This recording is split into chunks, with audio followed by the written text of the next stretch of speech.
"How do you grow more powerful?" Nick asked. The Specter explained, and Nick didn't like the answer. It grew more powerful by suppressing humans, binding them with tentacles and torturing them. As long as they suffered physically, it grew more powerful. "How many humans are suppressed right now?" he asked. "4." 4 late and peak heroes were undergoing tremendous torture inside the Specter. They couldn't say the sentence since it kept their necks and mouths destroyed while isolating their senses. It also stopped them from killing themselves any other way. It was a life worse than death. This was a problem for Nick. If the captured agents get out, they'll return to Aegis. That puts eyes on me. Even if they don't see me, they'll know a human saved them. Another Specter would just use them as its own food supply. They can't return to Aegis, or I might be noticed. Nick thought of an alternative. I could recruit them, but I don't know them. I have no idea about their personality. Sure, they'll be thankful, but that doesn't buy loyalty. If even one of them breaks the silence, the entire operation is in jeopardy. We need researchers, not warriors. The chances they're researchers are very low, since researchers generally don't travel over the ocean on their own. For just a split second, Nick thought about using them as food for himself, in the special containment units. No, I refuse. I don't know them, and they don't deserve to undergo such torture. That's reserved for traitors of humanity. But then, what should he do with them? He couldn't let them roam free. He couldn't recruit them. He couldn't use them. There was no good answer. Nick closed his eyes. "Kill them and enter the Specter cage," Nick transmitted. Saying that sentence put a heavy weight in his chest. These were innocent people. Yet their existence threatened his mission. They didn't deserve this. But doing anything else was too risky. I feel horrible doing this to innocent people, but my feelings aren't as important as the mission. I've already sacrificed thousands of innocents for my goal. I hate this, but I don't have any other choice. Letting them survive puts everyone working with me at risk. "Can I not just keep them?" the Specter asked. "You'll get plenty of food soon," Nick transmitted. "You can have them," the Specter said. "Kill them immediately," Nick transmitted again. The Specter really didn't want to kill them. These 4 humans represented decades of work. But there was nothing it could do. "I killed them," the Specter answered. "Then get into the Specter cage," Nick transmitted. Nick went to hold the other Specter cage, the one containing the new fiend of darkness. A wave of tentacles fell off the huge body and entered the ocean, turning to black dust soon after. Finally, only a 1-meter-wide sphere of tentacles remained, and it entered the Specter cage. When the door closed, Nick's ability reactivated and he took a deep breath. He felt horrible, but that didn't matter. The mission was more important than anything else. Nick continued his travels and arrived at the city that had ordered the Specter. Before entering, he hid the other Specter cage deep underground. The governor greeted Nick, who explained how to work with the fiend of darkness. Soon after, Nick left again, grabbed the hidden Specter cage, and went to the secret research base. The big gate opened, drawing everyone's attention. By now, there were about 50 members, and 40 to 45 of them had not come into contact with the nightmare yet. The gate stayed perpetually closed. It only opened for a new member, or when their mysterious friend delivered something. Everyone looked past it and saw a big Specter cage. Another Specter. "Nobody moves," Arya ordered. She was the leader of the research base, and everyone followed her commands. "What's in there?" one of the new veterans asked. "Confidential," Arya said. The others weren't surprised. Almost everything was confidential. Arya lifted the Specter cage and carried it into a side corridor. By now, Nick had expanded the research base considerably. There were many corridors and blocks now. Arya passed through several doors, each requiring a higher level of clearance. Since this wasn't a regular city, they didn't need special precautions to protect citizens from potential outbreaks. The base was surrounded by an extremely powerful shell that could even repel Fallen. Even if a Fallen escaped, the most it could do was kill everyone in the base. It wouldn't be able to get out. That precaution existed to stop a potential traitor from escaping, not because of the Specters. The Specters themselves were placed in corridors based on their power. Everyone had access to the weakest ones, but the further one traveled, the more powerful the Specters became, until only a few people had access at all. Finally, Arya arrived at the door leading to the last corridor. Only 3 people had access to it: Arya, Ghosty, and Nick. A huge alarm rang through the research base, as the most powerful containment unit within it prepared to open its primary gate. Nick materialized beside Arya and looked at the containment unit. Arya already knew about his missed ability. He demonstrated it before they infiltrated anatomy. "How did you catch a fallen?" Arya asked. "It wasn't easy," Nick said, "but as a Force Specter I had my ways." Arya sighed. She knew how difficult it was to suppress a Force Specter. After putting the fallen into a containment unit, Nick went to the contained adversary to learn more about star energy. As always, while listening, he also practiced Zephyx manipulation. Zephyx manipulation was the way to become truly powerful. The power to create one's own abilities had infinite potential. It just needed time and study to push it to such a level. If Nick could create diagrams as complex as the sun's, he could create any ability he wanted. But it took a long time to get there. After 10 years learning from the adversary, Nick delivered his accumulated knowledge to the researchers. 10 years wasn't much for Nick anymore, but for the new researchers, it was a long time. By now, over 30 of them had seen the nightmare and gained its ability. When the first of the new recruits confirmed the proof was as weighty as Ghosty said, they relaxed. Almost 40 people were now fully focused on researching star energy, and they were progressing quickly. Nick's new notes would speed things up further. The prototype of the smaller star energy generator was also finished, about a meter across now, still producing as much star energy as the bigger ones. Nick's notes would help the researchers shrink it further, maybe to half a meter, enough to power a seed. It would be cumbersome to carry, but wearable like a backpack, it could be considered portable. At that point, they could start researching pure energy. They didn't need much of it for the seeds, just enough to reload the battery. The most important thing was a constant supply of star energy. After checking in with the researchers, Nick went out to capture a couple of new Specters. Then it was time to return to Aegis. His break wasn't over yet, but he'd said he would keep an eye on humanity's technology, so he went to the Research and Development Department to visit the technician. "Hey Julian, you came at just the right time. Look at this," the technician said with a proud smile, showing off a gigantic machine. It was a 20-meter-high nuclear fusion reactor. Nick had already expected something like that. Aegis had the best researchers, and they progressed extremely fast. Back at Aegis headquarters, Nick noticed several new additions. For one, there were cameras everywhere. The envious researchers' terror had kept cameras rare in the past. They weren't important enough to justify the risk of the trial for a couple of low-quality cameras, not with barriers already serving a similar function. "Quite impressive," Nick said. The technician knew Nick now had the envious researcher's job, but not exactly what that meant. "I managed to synthesize star energy," the technician said, pulling a small vial from the reactor. Nick looked at it and, sure enough, felt that it was star energy. The technician had known what star energy was since Nick told him about it years ago. "Star energy is powerful," Nick said. "It's toxic to Specters. A single drop can turn one into prefix." "I noticed," the technician said. "I also noticed it's quite unstable. Storing it for more than a couple of minutes is almost impossible. If we could store it for extended periods, or make a reactor small enough to be portable, humanity would have a devastating weapon against Specters." Nick's brows furrowed. This was the exact direction he didn't want Aegis to take. "Gunpowder and guns," Nick said. The technician blinked, confused. Where did that come from?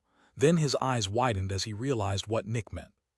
"You're saying we shouldn't use it directly as a weapon, since that would waste its potential?" he asked. Nick nodded. The older Specters are already familiar with star energy. Death and the Trio of Destruction have probably fought the Enlightened Ones before. They know how to counter star energy in its original form. They've probably already made weapons and armor that can block it. Throwing star energy at Specters is like lighting a ball of gunpowder and throwing it at the enemy, hoping it explodes near them. "You want to make star energy accessible so Extractors can fight Specters more efficiently, right?" Nick asked.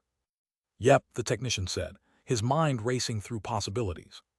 "You said the issue is storage," Nick said. "If you could just store star energy, you could access it whenever you want. But there's an issue with that thinking. We don't want to kill Specters since that just creates more of them. We want to suppress them. Throwing a bunch of star energy at them will just lead to even more Specters. You're throwing oil on a fire. And what's the point of killing fanatics and demons? The Specters we should truly focus on are the Corruptors and the Trio of Destruction. The Corruptors probably also know how to resist star energy, since they answer directly to the Trio." The only thing you'll accomplish is the birth of many more Specters. Try to think outside the box.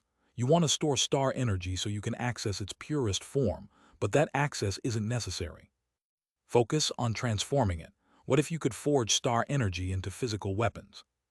If we can control its destructive aspect, we can injure Specters without killing them and solve the storage problem the same way. Don't try to turn a bar of metal into ore again. The technician raised an eyebrow, falling into thought. He looked at Nick, who looked back with an even expression, and could tell Nick wanted him to go down that route for some reason. Sounds like a good idea, the technician said. Chapter 798. The technician was sure there was much more to star energy, but he also knew Nick was essentially the leader of humanity's true resistance. Nick controlled the secret research camp and worked directly with the Sun. The technician knew Nick understood the true state of the world better than anyone else. Sure, the old champion of light had once used his ability to create an isolated space and tell them everything he knew, but that had been a one-time thing, and it had angered the true enemy tremendously. They didn't know what he'd told the shields, only that he'd gone behind their backs. Because of that, they'd weakened him tremendously until it was time to create a new champion. The aliens had also considered killing all the shields, but that would waste a gigantic chunk of time and progress. The aliens were running a business, and they needed to produce Zephyx. With time, the shields would die either way, and as long as the champion didn't personally isolate them from the Sun again, the new shields would never learn what the old champion had told them. The new champion kept everything in check, and the old shields could no longer share their knowledge. With the Sun's new image as humanity's protector, things would change for the better over time. The aliens had been more honest with the old champion. They told him he was supposed to supervise humanity. With the new champion, they took a different route. They claimed they were protecting Earth, and the champion believed it. Yet neither the old champion nor the new one could hold a candle to what Nick knew about the true state of the world. Nick had been inside a machine that produced Profix. He had seen an alien in person. He had access to the suppressed adversary. He was working for the Sun. The technician and the left arm knew Nick held more knowledge about the world than any of them, so they did whatever he suggested. Nick was the leader of humanity's resistance, and when he said humanity should focus on transforming star energy into physical weapons, the technician would do just that. Nick finished out the last years of his time off working with the technician. He wasn't very interested in how the machines worked, but he needed to act like he was doing the envious researcher's job. After his free time ran out, Nick retreated to an isolated location. "Oh, son," Nick said, activating the recording function. "This is Julian Winter, the replacement for the envious researcher. I've joined the technician in his research for several years, and I'm here to report on humanity's progress. Humanity has created a nuclear fusion reactor that generates a small star inside it. The reactor is stable, no issues. During the star's creation, the technician harvested a new kind of energy, toxic to humans and very unstable. Since it's made by a small star, I assume this is the star energy you mentioned. As part of my duties, I directed the research the way you wanted. I believe an abundance of star energy would make humanity progress much faster in developing new technologies. The faster humanity progresses, the worse it is for them, since it destroys the balance between technology and personal power. I've redirected the research from producing more star energy to making use of it. I argue that the most powerful Specters have already dealt with star energy in the past, which means they can counter it.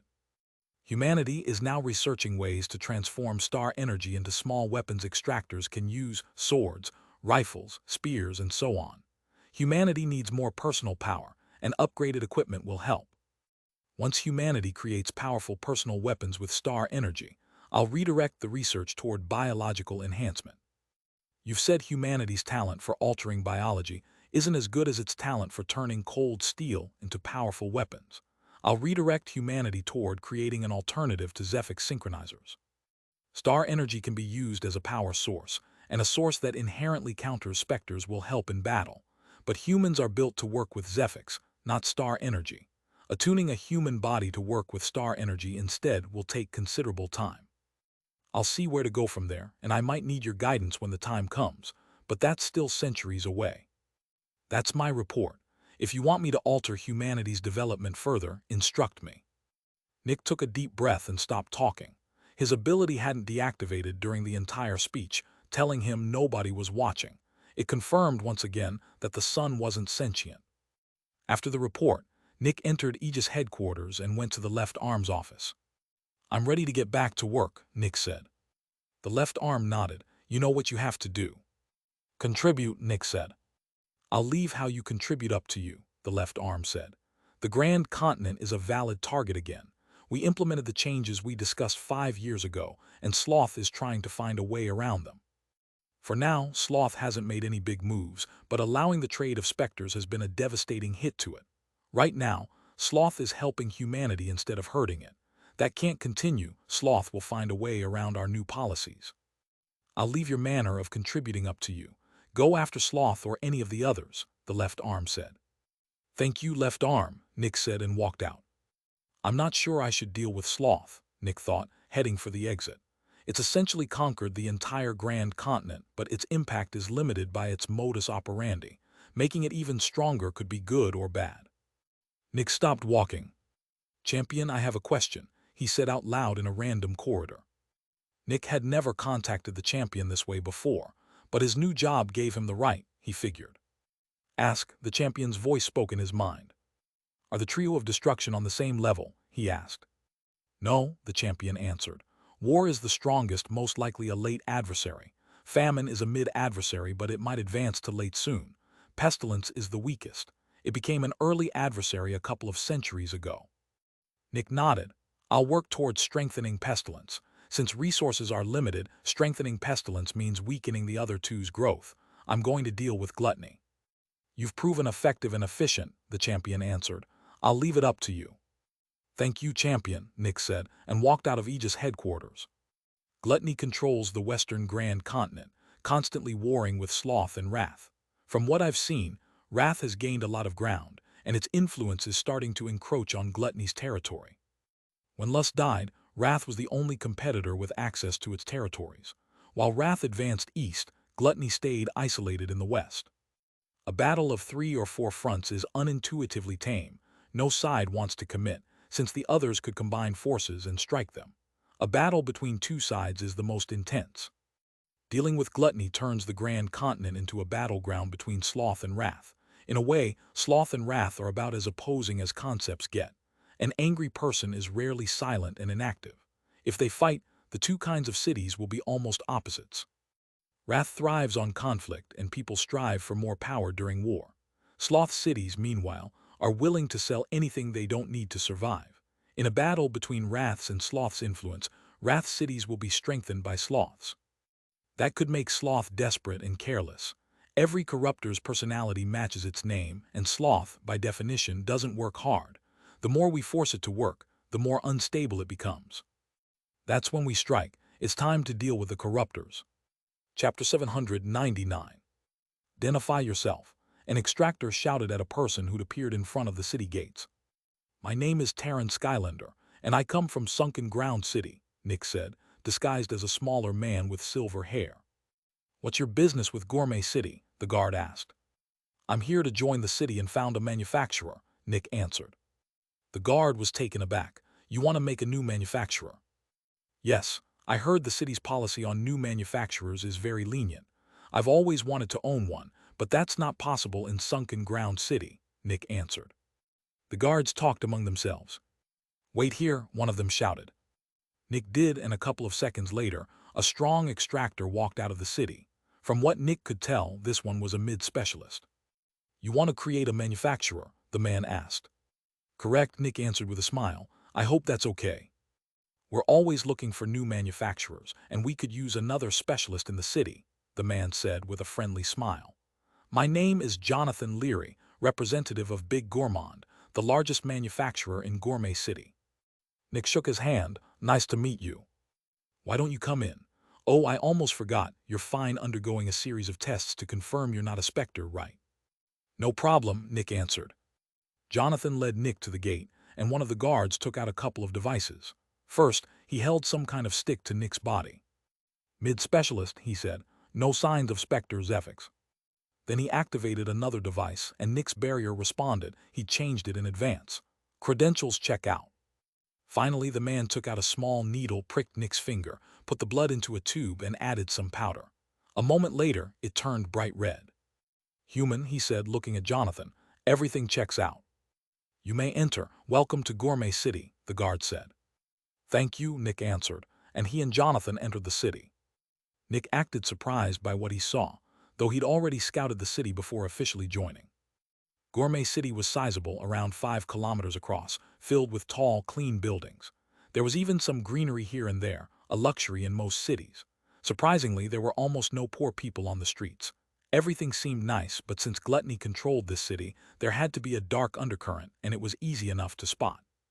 "The people seem quite healthy," Nick said. Jonathan laughed. "They're all fat." Sure enough, over 90% of the people were morbidly obese. About half drove around in little carts, unable to walk under their own weight, while the rest walked slowly, sweating profusely. "So nice to see you again, Taryn," Jonathan said, shaking Nick's hand. They were in a big, luxurious office filled with art and fancy installations. "Nice to see you too, Jonathan," Nick said, sprinkling gourmet spice on a huge cooked pheasant. "You don't mind me eating, right?" "I'm used to it," Jonathan said with a laugh. "I see you're enjoying the gourmet spice." "Just call me fat," Nick said with a laugh. "By the way, what do you think of my new transporter?" Nick used his Zephyx to move the luxurious transporter to the side. He sat in a cart made of the most expensive wood the city could find, covered in reliefs and engravings, its cushion the most comfortable one could find, its wheels shining with splendor. The ass that filled it was as wide as could be. If Nick were a normal human, he'd probably weigh over 400 kg. He was insanely fat. As Jonathan and Nick exchanged pleasantries, Nick ravenously consumed the pheasant. "Judy," Nick shouted. "Yes, sir," a fat woman said, entering the office. "I want 3 more. Bring 1 for Jonathan too, but no gourmet spice on his." Nick laughed loudly. "He's on a diet." "Of course, sir," Judy answered and left again. Jonathan laughed. "You're living in quite the luxury. You even have an expert as a secretary." "Only the best, my dear friend," Nick said with a laugh. "Is everything working out with the gourmet fat?" "Of course," Jonathan answered. Nick sighed and burped. "Excuse me. I was afraid something had happened and you'd leave my extractors without it. You have no idea how much they depend on it." "I get that all the time," Jonathan answered. Gourmet fat was something Big Gourmand produced. It increased the amount of Zephyx an extractor could absorb per day, but also made them quite fat. That was why Gourmet City had no issues with new manufacturers. More manufacturers meant more extractors, which meant more customers buying gourmet fat.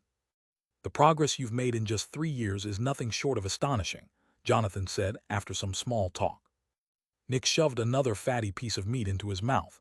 "I'm pretty good at sniffing out specters," he said with a laugh. "Everyone's noticed. You already have 2 other specialists and over 10 experts. How many specters have you caught in 3 years? 40. "That's a serious accusation," Jonathan said coldly. "I'm just speaking the truth," Nick said. "What's so serious about it if it's true?"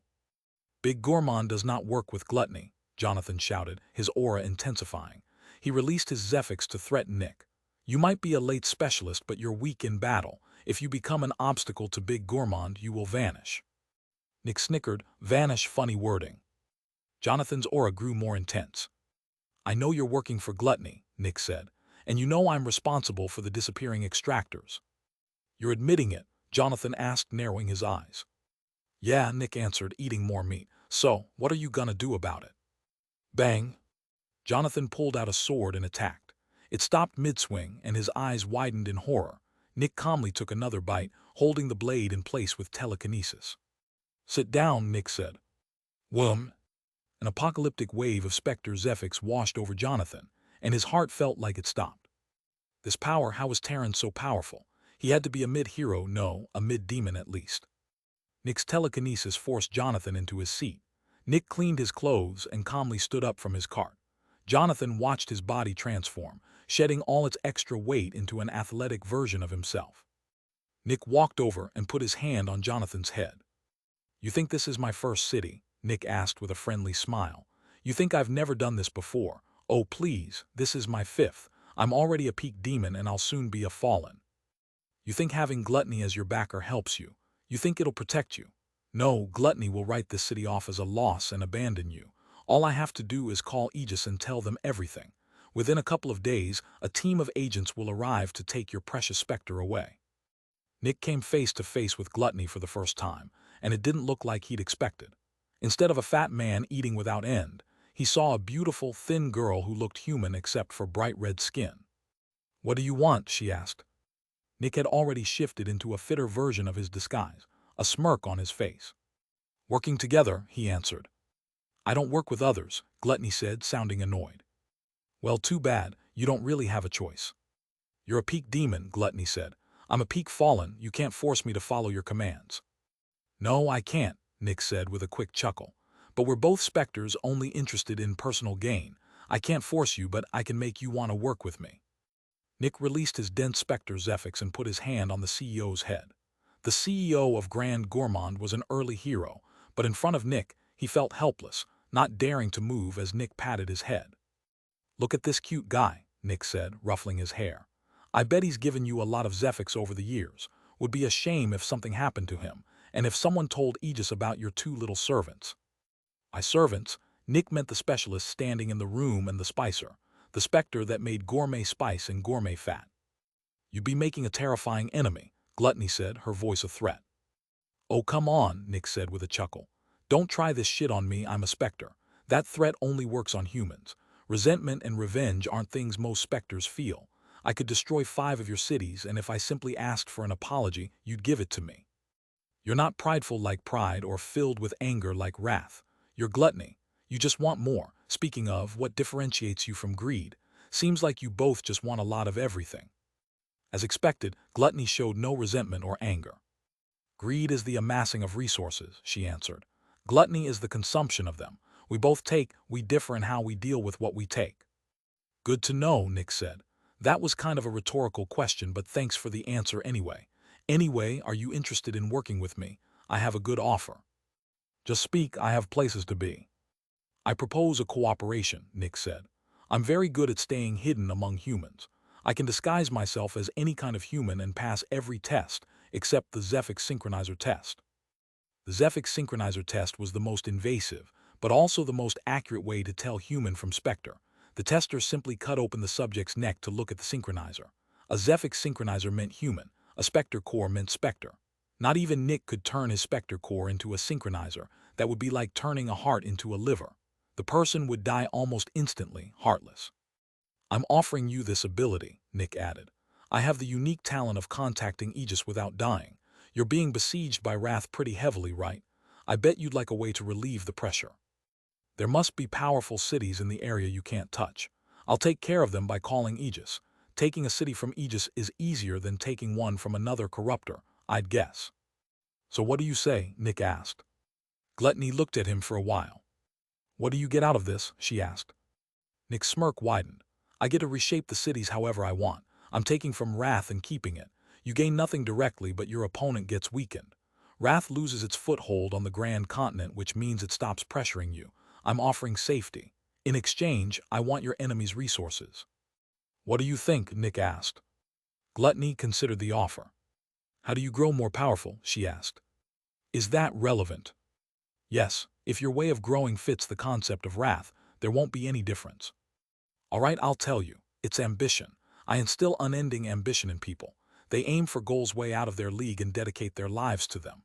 100 people want to be the best, but only one can be. That one will be happy, the other 99 will be miserable, unable to achieve their dreams. Ambition is an addiction, and it can destroy you." Gluttony considered that. "That sounds like it fits wrath." "It also fits gluttony," Nick answered.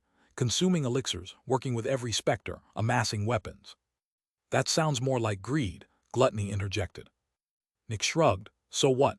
Greed isn't your enemy, right? As far as I know, it doesn't try to take control of cities." "It doesn't," Gluttony confirmed. The admission seemed unimportant, but it gave Nick valuable information. In fact, nobody really knew what greed did. It was somewhere in the world, but there had been no reports of any city under its influence. Yet greed was a Specter. It wanted to cause suffering and grow more powerful, which meant it had to be targeting some aspect of humanity. And if it wasn't targeting the cities, there was only one other thing it could target: Aegis itself. Greed is interacting with Aegis directly, Nick thought. It's a double agent most likely. Chapter 800. Gluttony accepted Nick's deal and sent him straight to the most troublesome city, Vitality City. Vitality City was one of the most hotly contested spots on the Grand Continent, sitting at the border between Wrath's, Sloth's, and Gluttony's territories. and it was unlike most other cities. Nick remembered the hospital in Crimson City. The medicine it used came from a powerful Specter residing in Vitality City. Every hospital in the world traced back to this place, making it one of the richest cities on Earth. Its walls were imposingly tall and powerful, defended by the most advanced technology humanity had. Advanced tech was everywhere, and most people here processed information instead of repairing streets or farming.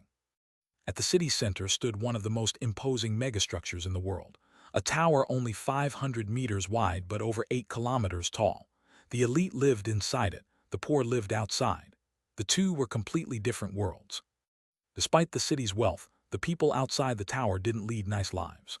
Surprisingly, despite being the capital of medicine, the outside was rife with disease, partly from the immense price of medicine, but mostly because a Specter was spreading the disease in the first place, forcing people to buy the cure. They didn't know that. Having lived here all their lives, they thought themselves lucky. They got sick constantly, but they lived in the most medically advanced city in the world and could afford treatment that would let sick people elsewhere just die. That wasn't true, of course. The intensity and regularity of their diseases were far outside the norm. They just didn't know it. Inside the tower, the mistake ran the other way. Its people believed they lived great, fulfilling lives, but while disease raged outside, strife and competition raged within. Everyone here was possessed by an unending hunger for greed and ambition. The higher you climbed, the more prestige you had, and assassination, subterfuge, and hatred colored every level a dark red. Anyone living inside was assaulted by constant fear. What if their enemies killed their family? What if their enemies killed them? That was just how it was. They called it the game, and living in the tower meant being a player, everyone wanting everyone else gone. This is quite the unique city, Nick thought, in more than one way. Looking at the two halves through an experienced agent's eyes, the peculiarity was obvious. The outside and inside were opposed in influence. The outside was a land of pestilence, the inside a land of war. This city was valuable enough that war and pestilence had agreed to share it, pestilence ruling outside the tower, war ruling within, which meant their servants, Sloth and Wrath, didn't need to invest resources here at all. It was a bastion of cooperation between two corruptors and two of the trio of destruction, and Sloth and Wrath avoided stirring conflict in the surrounding cities too. In a way, it was a rare safe haven from their usual competition. Famine and Gluttony weren't happy about that, but attacking the city was basically impossible. So Gluttony sent Nick.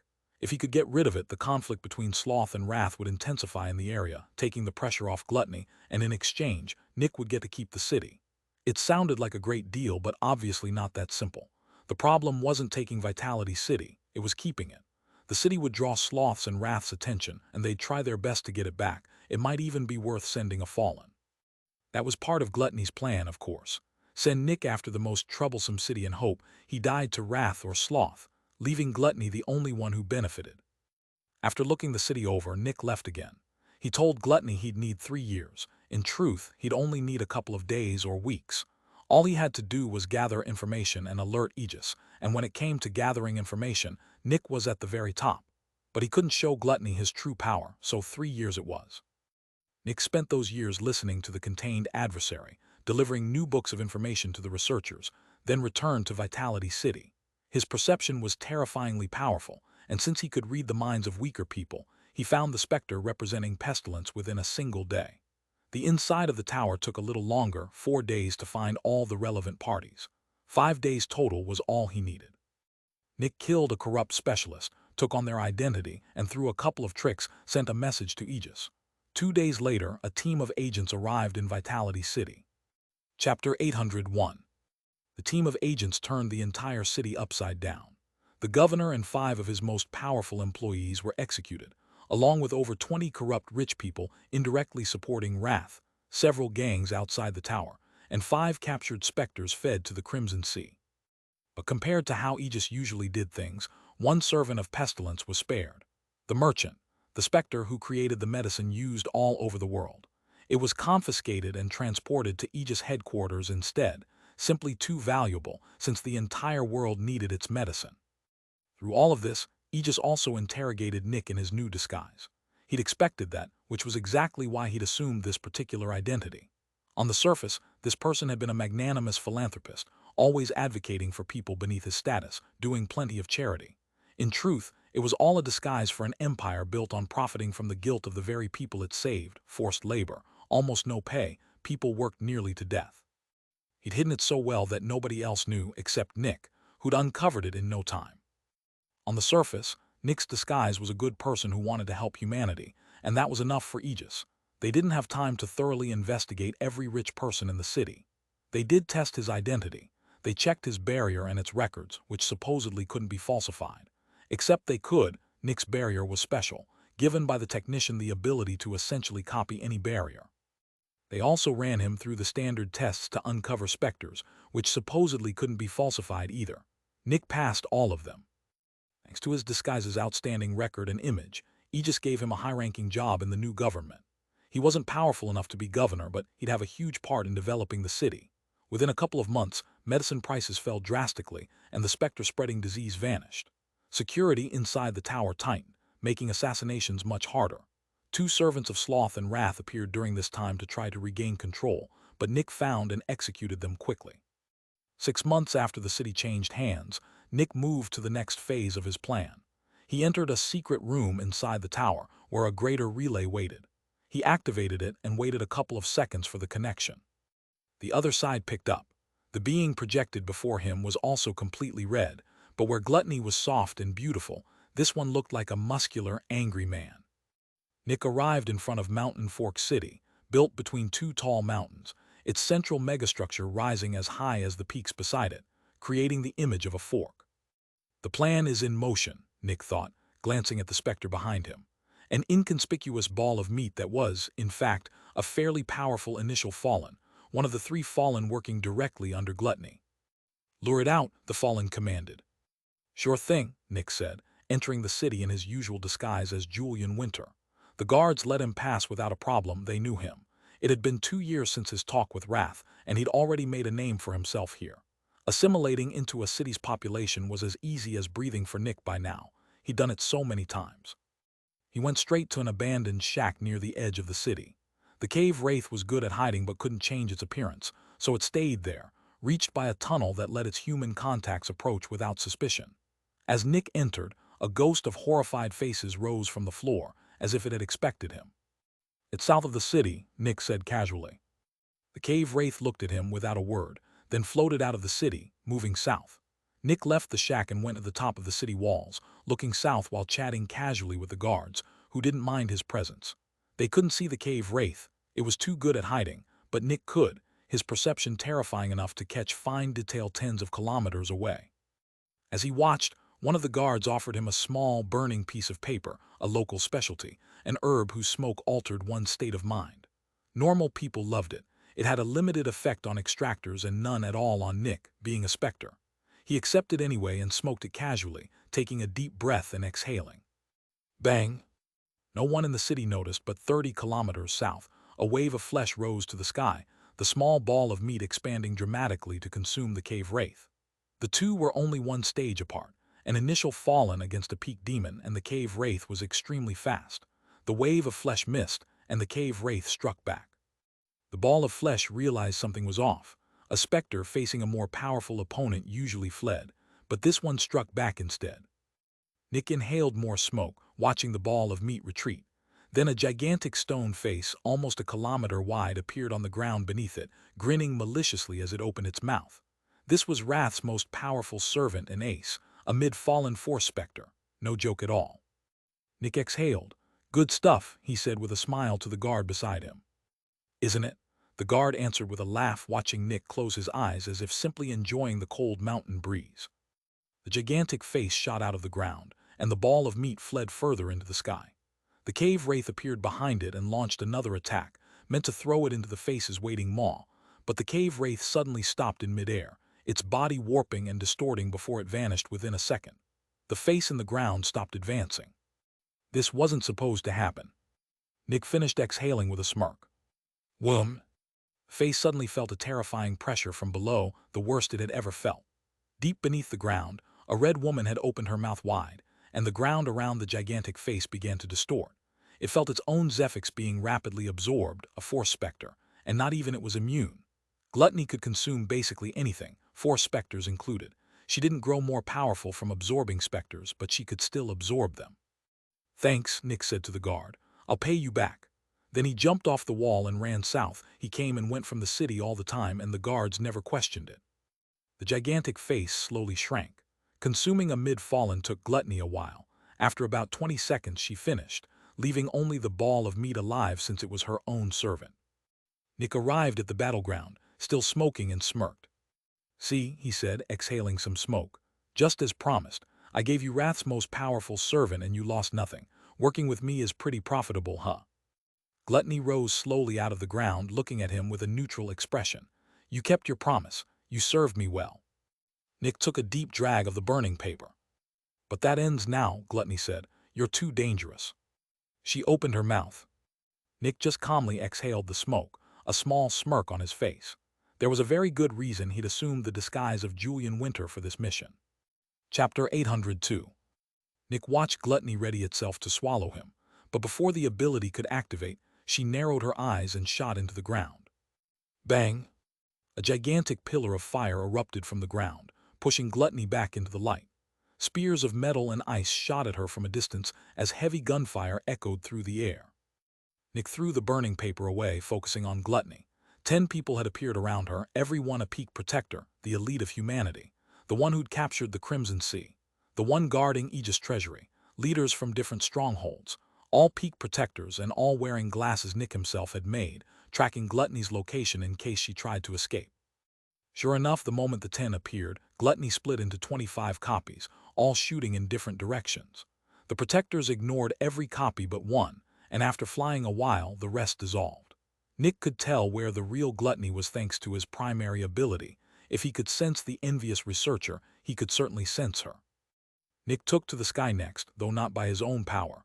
One of the peak protectors dragged him along with telekinesis, since he wasn't fast enough to keep up on his own.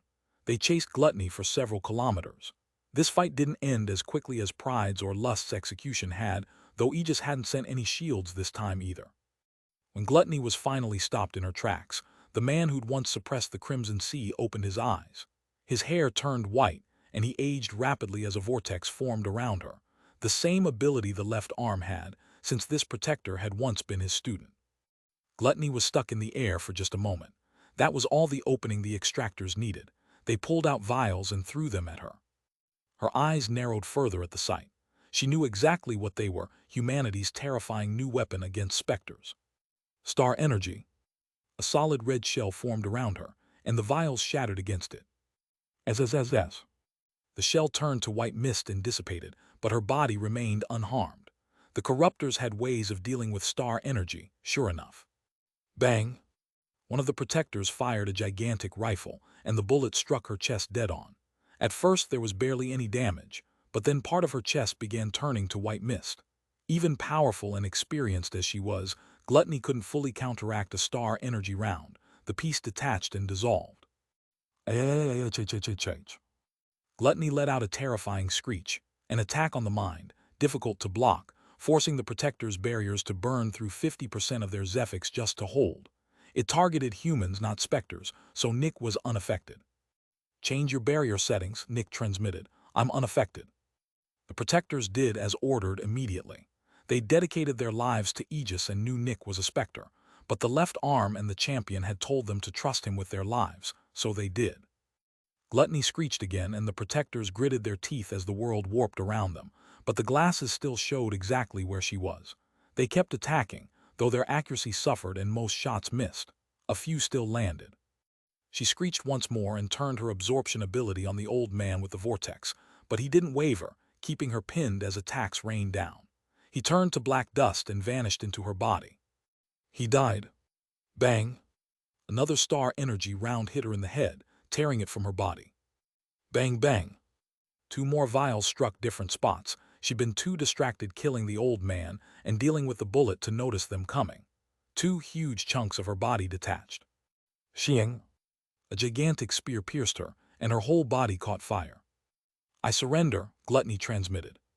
The spear wielder immediately emptied a vial's contents over her body. 3 protectors stood together, channeling abilities meant to suppress 4 Specters and keep her in place. More shots fired. Bang! Pieces of a Specter core blasted out of her body. It was over. A Specter core represented the Specter's very existence, Damage to it meant devastating injury at best, and usually death. Just to be sure, everyone kept firing until nothing remained. Eventually, the protectors calmed down. They'd done it. They'd killed one of the corruptors. "Focus," one of them ordered. "Follow the plan." A moment later, everyone looked at Nick. "Nothing," he answered, no specters nearby. The trio of destruction would grow active the instant Gluttony died, and nobody knew what they'd do. Thanks to Nick, the protectors at least knew they weren't the ones under attack. That much had been expected. All of Aegis' shields were on standby, ready to appear anywhere. If the knife was hiding nearby, the day could end with a dead member of the trio. The risks were too high. Yet the trio of destruction struck back anyway, and this time it would be different from all the others. Chapter 803. Boom! An explosion of apocalyptic proportions engulfed Aegis headquarters. War had appeared and fired directly at it. The gigantic barrier covering the headquarters activated, burning through hundreds of tons of Zephyx in less than a second. It wavered under the force but survived. An instant later, an unending swarm of locusts landed on the barrier, trying to eat through it, consuming still more Zephyx. Pestilence released toxic mist, killing anyone remotely close to the headquarters. The Specters had gone all in, striking Aegis headquarters directly instead of the strongholds. Less than a second later, the Champion of Light, the Technician, and the left arm burst out to meet them. The Champion exploded in a shower of light, burning the locusts to ash and banishing the toxic mist. The left arm began aging rapidly as she turned her ability on Pestilence. The Technician drew two highly advanced laser rifles that shrieked as they fired, sweeping the horizon and turning thousands of locusts to ash. Then the whimper of an infant echoed across the world. A newborn crawled out of the ocean, and the shields knew they were in trouble. Death had left the ocean to attack directly. The infant let out a terrifying wail, and a dark cloud swallowed Aegis. The Champion exploded with more light to hold the darkness back, but the crying only grew, and his light was drowned out. The left arm's Zephyx was dropping fast, but she kept her focus on Pestilence. She had to hold at least one of them. A shower of bullets filled the sky as over 10 machine guns emerged from War's body, all trained on her. She kept suppressing Pestilence anyway. The Technician turned his lasers on Pestilence too, and its hearse began crumbling apart. Then War's guns vanished, and its gigantic barrel began to glow. The Technician's eyes narrowed in frustration and hatred. "Take care of Nick," the left arm transmitted, and the Technician rushed back into headquarters. War fired. Boom! The vortex around Pestilence vanished. An Aegis barrier wavered as the black mist and the Champion's light were drowned out by another apocalyptic blast, aimed squarely at the left arm. Nothing remained of her, not even her belongings. Everything had been turned to nothing. Moments later, 7 protectors shot out of headquarters. They'd have come sooner, but they weren't fast enough and launched their attacks at the Locust horde. Pestilence answered with more gas aimed straight at them. Then the same vortex from before reappeared around Pestilence. For a moment the Specters believed the left arm was still alive, but where she'd stood, they saw only a man's silhouette. The politician, the left arm's strongest student, with the same vortex ability. Pestilence's gas was suppressed before it could reach the protectors. The infant kept wailing and the Champion's light was drowned out again. Death couldn't interfere. It was fully occupied with the Champion, whose offensive power matched War's. One clean hit from the Champion would kill any of the trio, and Death couldn't allow that. 2 protectors were consumed by locusts. The Technician kept his lasers on Pestilence, while the politician held it suppressed. War brought its machine guns back out and fired at the politician, but a gigantic wall appeared in front of him first. "Sorry for being late," the wall, one of the shields, transmitted. Not a single bullet touched the politician. When the guns retreated and War's barrel heated again, the wall charged forward, past Pestilence and Famine, straight at War. War retreated. Its own weapon was powerful enough to damage itself at close range, and tried to find an angle on the politician, but the wall kept blocking the shot. "Come on, fire your last shot," the wall transmitted, closing the distance. Unable to get a clean shot, War split into countless parts, its weapons flying in every direction to fire on the politician. His Zephyx dropped, though War could only reach its full offensive power when whole. Meanwhile, Pestilence's hearse was cut in two by the Technician's lasers. The politician hadn't aged a bit. He was over 1,000 years younger than the left arm, with plenty of longevity to spare, but his Zephyx kept dropping under War's barrage. Then the wall shifted targets, and 2 gigantic bowls appeared in the sky, herding the locusts together. They attacked the bowls frantically while the protectors tore through them, bunched together. Every shot landed several times harder. War reformed into its usual shape and turned back on the politician. But a new figure appeared in front of him first, clad in obsidian armor, a gigantic sword pointed at War. War hesitated just for a moment. That was all the newcomer needed.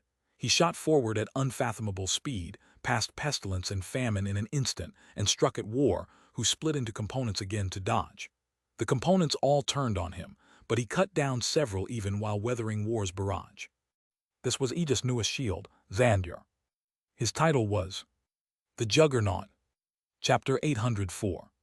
The Juggernaut kept War busy. He was losing far more Zephyx than War, and in the long run he'd die to it, but this battle was about time, and he just needed to buy some. Famine was tied up with the wall and the protectors. Pestilence was slowly dying to the politician and the technician. Death stayed occupied with the champion. It had become a brutal battle. More protectors kept arriving from the distance, all converging on Famine, over 30 within seconds. The wall was running low on Zephyx, and Famine was in the same bind. Boom! The hearse exploded, and the lone zombie pulling it flew clear of the vortex. Pestilence had abandoned its greatest weapon. The zombie swelled to over 500 meters, muscles bulging into a hulking behemoth, and with one gigantic hand shattered one of the bowls suppressing Famine. The locusts scattered, and the protectors turned their focus to Pestilence. Boom! The wall blocked one of Pestilence's fists but was thrown deep underground. The freed locusts fell on the protectors, until the vortex reappeared, the politician now focusing on Famine instead. The protectors were Aegis' greatest offensive force. One alone could do little, but there were over 30 now. The technician turned his lasers on Famine too, burning through locusts. Focus on Famine, the politician transmitted, and the protectors obeyed. Pestilence's fists reached them first. 7 protectors exploded into showers of blood. The wall reappeared, blocked its next strike, and was hurled away again. Pestilence killed 5 more. In its current state, it had incredible offense and almost no defense. Every hit it took was devastating, but the protectors had to deal with Famine first. Pestilence was killing them slowly. If Famine got loose, it would kill them all instantly. More protectors arrived from all over the globe, humanity gathering its full strength in one spot. Famine was dying fast, its millions of locusts down to tens of thousands. The wall charged Pestilence again. Boom!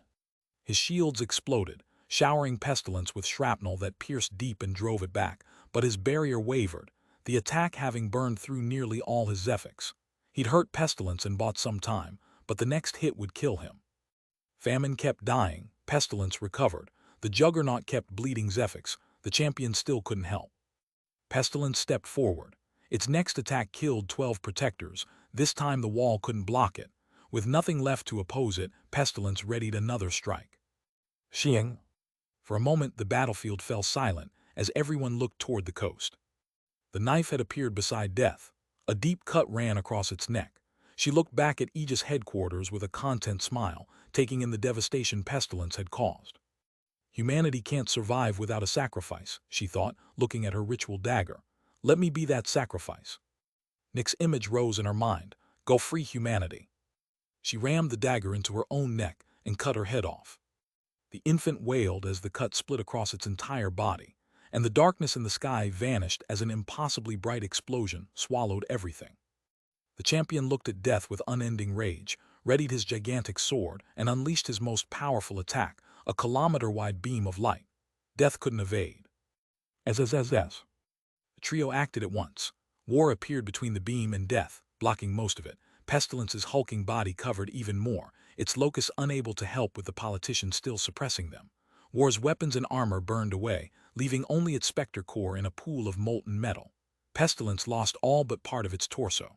Death hadn't been hit at all, but its body still bore every cut the knife had carved into it. All the humans converged to strike War and Pestilence. Death released a terrifying wail, driving everyone back as darkness swallowed the world. Pestilence engulfed Death and shot into the ocean, War right behind them. Famine couldn't join them, the politician glared it down, aging further as he kept using an ability he'd sustained far too long. The technician and the Juggernaut joined him. The champion glared at the ocean, teeth gritted in frustration. He couldn't give chase. The Salt Trident and the Shark Mother were huge threats, and if he entered the ocean they'd get involved and kill him. His glare turned to famine. Bang! A terrifying blast of light turned every remaining locust to ash. Silence, the battle was over. They'd killed famine. However, the technician looked at the headless corpse, then at the spot where the left arm had stood. Victory hadn't come easily. The left arm and the knife were dead in just 1 century. The right arm, the left arm, and the knife had all died. 3 shields lost in under 100 years. Worse still, arguably, was the loss of protectors. They had a bit over 10 peak protectors capable of becoming shields, but few peak heroes to replace them as protectors. In combat power, humanity had lost almost a third. They'd also lost thousands of tons of Zephyx stored in Aegis barrier, decades to recover. Still, they'd killed gluttony and famine. Aside from death, famine had been the hardest to kill, effectively a force specter. Only pestilence and war remained, and death would keep having to hover near Aegis headquarters as always. Without famine, humanity could act more aggressively. But the technician sighed. Who was left to direct them? The left arm was gone. Humanity would face plenty of difficulty ahead. Chapter 805. Nick looked at the people gathered in front of Aegis headquarters. The left arm was our commander, the champion of light spoke loudly. 2 coffins lay in front of Aegis entrance, with 33 more behind them. The left arm led Aegis for 1,654 years, the champion continued. She commanded all the shields, and under her leadership we reached our current heights. The left arm's sacrifice will never be forgotten. Glory to humanity. Glory to humanity, the gathered protectors and heroes echoed. The champion looked at the other coffin. The knife was our weapon against the Specters. Her existence deterred the corruptors and the trio of destruction. She hid in the shadows, and every strike she unleashed was devastating. She killed pride, nearly killed death, and indirectly killed famine. Her power relied on self-sacrifice, and she used it wisely. Where others would have hesitated, she didn't. She struck death the instant she arrived, willing to give herself so we could survive. Without her sacrifice, we wouldn't be here. Glory to humanity. Glory to humanity, everyone echoed. Nick just watched the procession. He hadn't expected his actions to cost 2 shields and so many protectors their lives.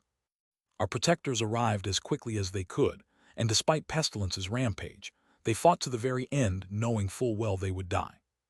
Merlina Waterbright, Harriet Sunskin. The champion read out the names of every dead protector. Their sacrifices will never be forgotten. Glory to humanity. Glory to humanity, everyone echoed again. A minute of silence passed. We have lost a lot in this battle, but we have also gained a lot, the champion said.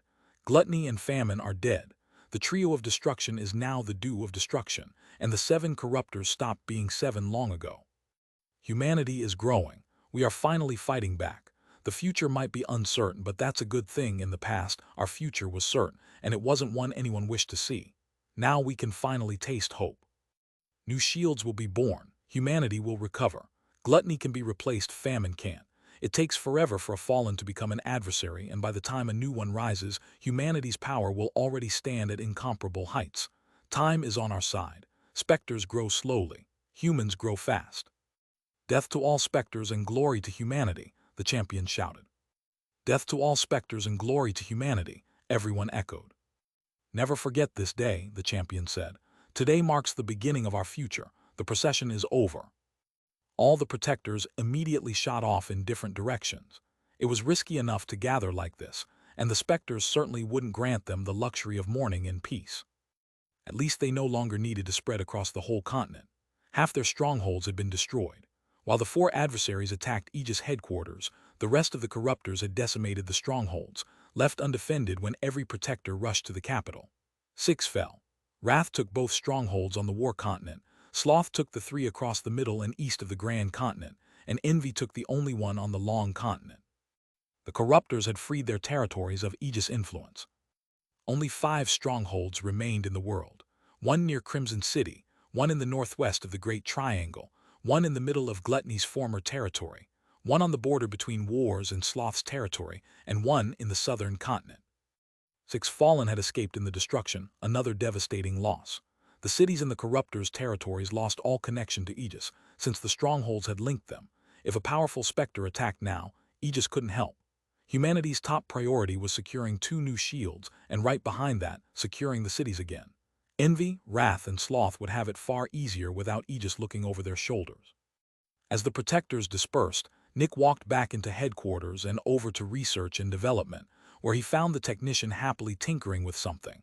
Nick made sure nobody was listening. "Everything okay?" he asked. "Yep," the technician said with a smile.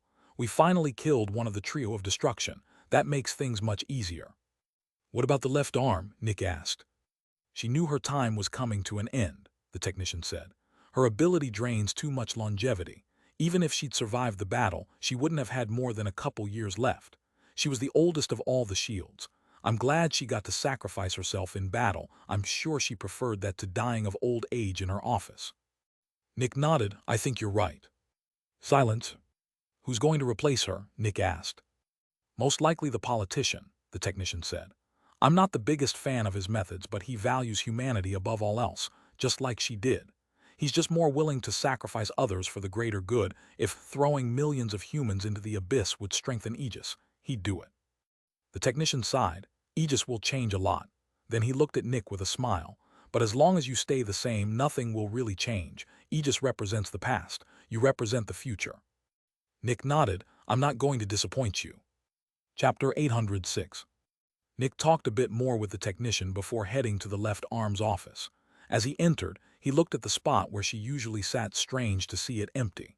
In time, the politician would probably take over this office. Nick walked past it and opened the door and back, entering the champion of Light's office. The champion sat on his throne, eyes closed. "What is it?" he asked without opening them. "The left arm isn't here anymore. I'm unsure who my superior is now," Nick said. "The politician will take over her job," the champion said. "Until then, you can do whatever you want." He sounded a bit disheartened. Nick wasn't sure why Aegis' situation or the left arm's death. "My other job is progressing smoothly," Nick said. "Good," the champion answered curtly. "I led the protectors to kill gluttony," Nick said. "I believe I deserve a reward. I want the next 30 years to focus on some things, and after that, Aegis, help becoming an early fallen." "Early fallen?" the champion asked. Nick nodded. "My indirect impact on the world will push me into the ranks of the fallen within those 30 years. The champion's brows furrowed as he focused on the stranger part of the request. "What are these things you want to focus on? Is there something Specters want more than growing more powerful?" Nick left Aegis headquarters. Death was still watching everything, but likely wouldn't attack for a while. One of the trio of destruction was gone, weakening it significantly, and humanity would soon gain new shields while the Specters' ranks had taken real damage. Death's advantage was no longer as great. "If I were Death, I'd try to subjugate another adversary. It needs servants to help fight Aegis. There are neutral adversaries out there, not easy to subjugate, but Death will manage. It just takes time. For now, the two sides are essentially at an armistice." Nick traveled to the secret underground base and delivered the news, then went back to the contained adversary for more knowledge to pass to the researchers. For now, he wanted to focus on humanity's technology. His Zephyx manipulation research could resume once he became a fallen. For the next 7 years, Nick listened to the adversary, taking notes the whole time. Then he told it he'd be taking a small break, left Crimson City, and went deep underground to an isolated spot. He'd gained enough Zephyx to become a fallen. Nick was around 135 years old now. A protector at that age had never existed. It was the age when the most talented extractors sat at mid or late specialist. Nick was about to reach the 7th level, the major hurdle for everyone, Specter and human alike.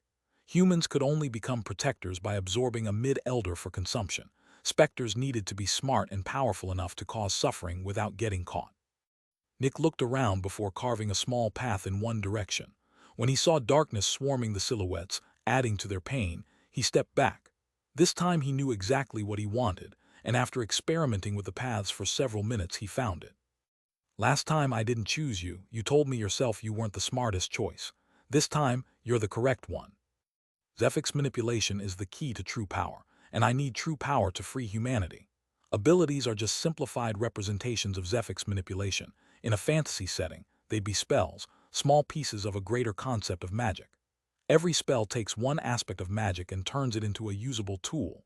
But if you understand how to create a spell and how the greater concept works, you can create whatever spell you want. If I can grasp the complexity of the ability diagrams the sun creates, I can make diagrams just as complex. At that point, there's no limit to the number or power of my abilities." Envy understood that truth long before I did but made a fatal mistake. It focused on copying. I could choose to understand Zephyx synchronizers, even Specter cores, but that would only give me more data, not the processing power to make sense of it. I could just copy. But with greater intelligence, I can actually understand. I'll still need to experiment and find the knowledge myself, but I'll have a solid foundation.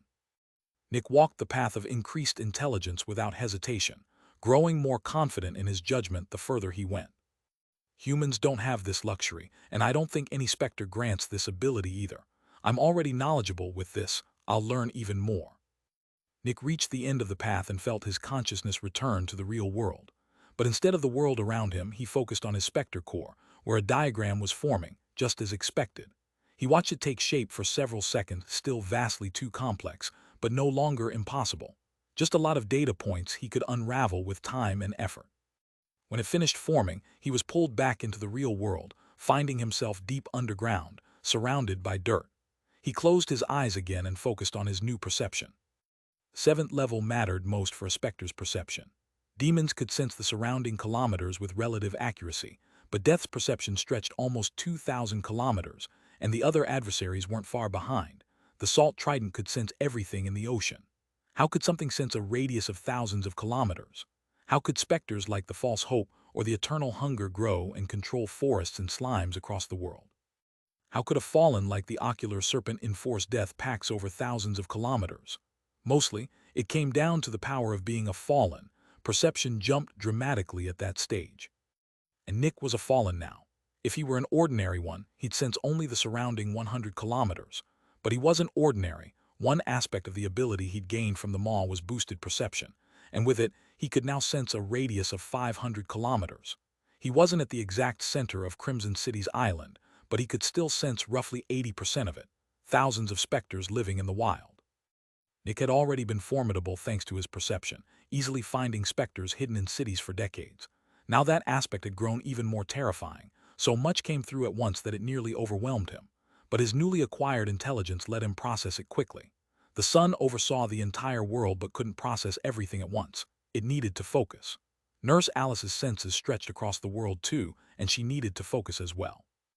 Nick couldn't process absolutely everything, but he could handle about half of what he sensed, meaning any enemy with a similar ability would be a perfect counter to him. He wouldn't be able to sneak up on them. Nick glanced casually at a couple of cities and immediately spotted several hidden Specters. Out of curiosity, he activated his self-made mind-reading ability. With his new intelligence and added Zephyx, he could push it further, even managing to read the mind of an initial specialist, difficult as that was. Looking at the ability itself, he immediately spotted 3 ways to improve it. He hadn't learned anything new, but his added processing power let him see exactly where the inefficiencies were. Thinking about technology, he noticed a few more places ripe for improvement. It all seemed almost obvious now. I chose correctly, Nick thought. My entire fighting style relies on scheming and planning. Increased intelligence helps enormously with both. The beams were thin, pointed in specific directions, each a different color, thousands of them, maybe tens of thousands. Specters had an innate understanding of what their abilities could do, and Nick was no different. He knew what these represented. The more powerful I grow, the more I become like the null. Every beam represented someone who knew him at different levels and in different ways. Someone knew his face. Someone knew he existed. Someone knew he was a Specter. Someone knew him as Nick Dusk. Someone knew him as Julian Winter. Someone knew part of his abilities. Someone knew his history. Someone knew all of it. The vast majority of the beams were white, people who knew he existed but nothing more, everyone who'd once seen him doing something in a city while disguised. They knew nothing of the real Nick. Then came the more colorful ones. Light orange beams represented Specters and people who knew he was a Specter and knew part of his abilities. Some he'd worked alongside for wrath or gluttony, who'd seen him use an ability or just knew him as that idiotic cloud of mist that misread orders and mess things up. There weren't many of these, since Nick tended to kill any Specter who'd seen him. Light blue beams represented people who believed him human, most agents and protectors working for Aegis, who knew him as a special agent they'd occasionally crossed paths with. Red threads symbolized people and Specters who knew he was a Specter and knew him well, the champion and the other shields, and the protectors he'd led against gluttony, Arya among them. Nick had finally shed one of his biggest weaknesses. He could take down 4 Specters now. This has troubled me too long. A 4-Specter Zephyx is dispersed. There's no real target, just pure Zephyx. But with this new light blade, I can absorb or destroy that scattered Zephyx. Limited effect on physical Specters, but devastating against force ones. He looked at his ordinary blades next. I can conjure blades from Zephyx, but there's room to improve. If I add a few things, I could probably infuse them with my light ability, so I wouldn't need to switch weapons. The blueprint for infusing his blades was already taking shape in his mind. I can handle that later. For now, my other abilities. Nick shot out of the ground into the sun's light and activated his nightmare ability. Everything around him darkened instantly, a zone of pure darkness forming around him. He'd started out only immune to darkness. As a Specter, he'd gained the ability to turn ethereal when unperceived. As a demon, he'd gained a cloud of smoke that absorbed light. Now he didn't even need the smoke, he could simply absorb the light around him. The more light there is, the more Zephyx this costs to sustain.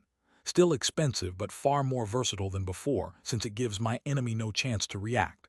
Sadly, it only has limited effect on Specters. He turned to his illusion ability next, which had improved significantly. It no longer required him to be fully hidden, just surrounded by his dark cloud. That could buy him valuable time in battle.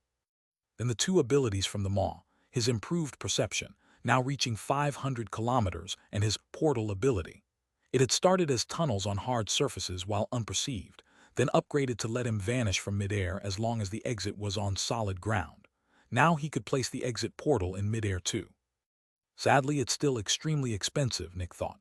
2 hard surfaces cost barely 10% of my Zephyx, 1 hard surface 30%, both in the air 50%. Useful for escape or infiltration, but I still need my primary ability active for it, and there's a way to make that work. Activate the dark cloud first, then create an illusion with Nightmare, which reactivates my primary ability, then escape through the portal. Against a strong enough enemy, that combination could cost 80% of my Zephyx, since the illusion needs Zephyx too. Still, more options is always better. Versatility is my greatest asset. Finally, his transformation ability. Nick turned into a ghost, then a cow, then a fly, then a glowing ball of light before turning back. I'm no longer limited to human form.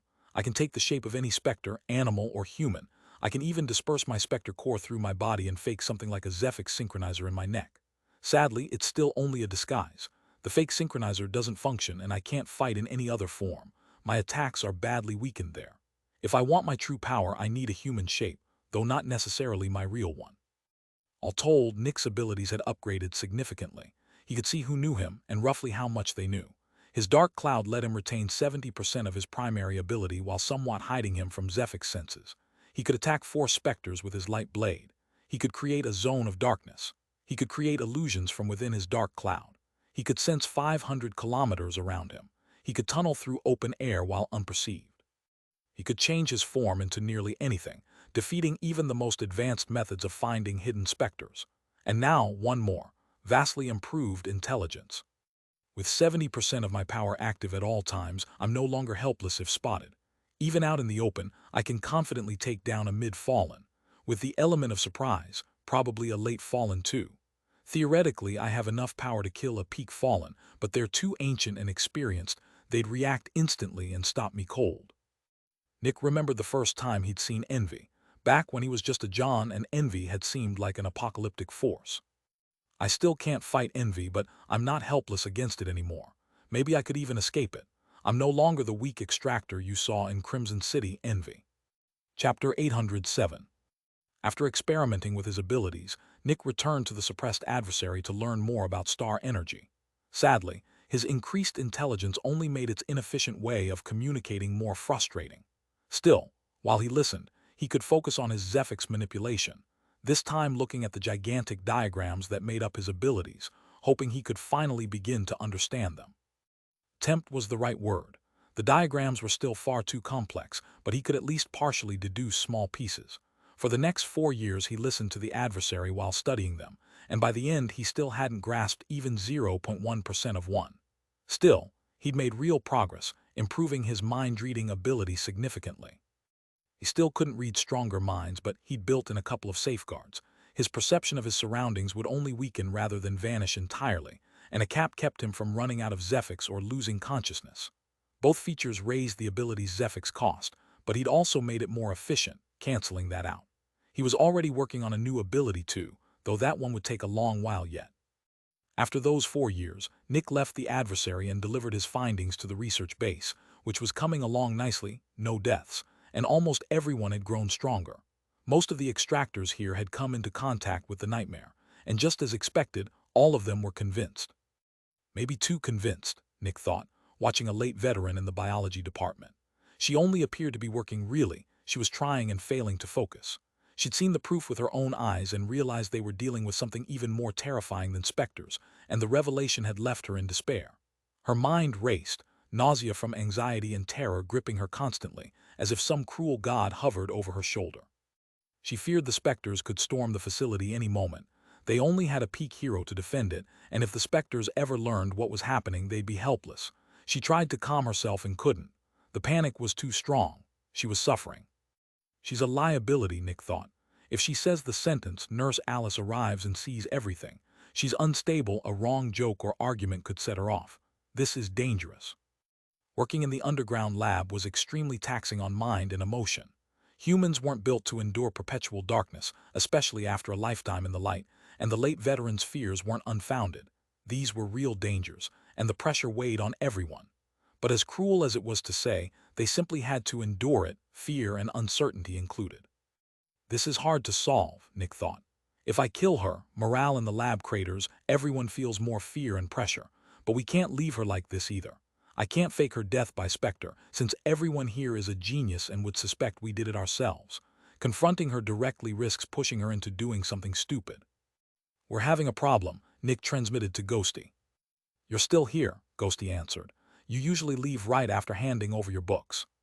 I'm still here. This is important, Nick said and explained the issue. Ghosty threw a careful glance at the late veteran. I see why that's a problem, Ghosty transmitted. If she voices her worries carelessly, the information filter could pick it up. Honestly, I'm not sure how to solve this. If the stakes weren't so high, I'd just trust her, but we don't have that luxury. Ghosty thought for a couple of seconds. I need to discuss this with Arya and Ferdinand.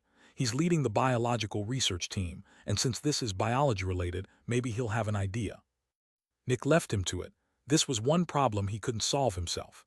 For now, he stayed in the underground base to make sure nothing went wrong, keeping an eye on the late veteran in case she lost control. She held on. We've got a solution, but it'll take a long time to develop, Ghosty transmitted eventually. Yes, Nick asked. The problem is her emotions, right? She's so overcome with fear and anxiety she's close to breaking down. Talking to her directly risks pushing her over the edge. She'll feel watched. So we can't solve this by confronting her. But if we could find a way to weaken negative emotions, we could help her. Mind control, Nick asked. Nothing that invasive, Ghosty said. More along the lines of medication. The brain is just a complex machine of neurons and chemicals. Emotions are just chemical mixes that make people act certain ways. If we could interfere with those chemicals, we could stop someone from being so afraid. But it'll take a long time. Nobody's attempted this before. We're on completely new ground. We might need more biologists. I'll get you some, Nick transmitted. Chapter 808. While Nick searched for more biologists, an idea struck him. Sloth might be the solution, he thought. People living in sloth cities are generally worry-free. Maybe there's something there. Nick took a break from recruiting and visited a couple of sloth cities, but the more he saw, the more troubling things looked. Seems Sloth has already adapted to the new policy, he thought.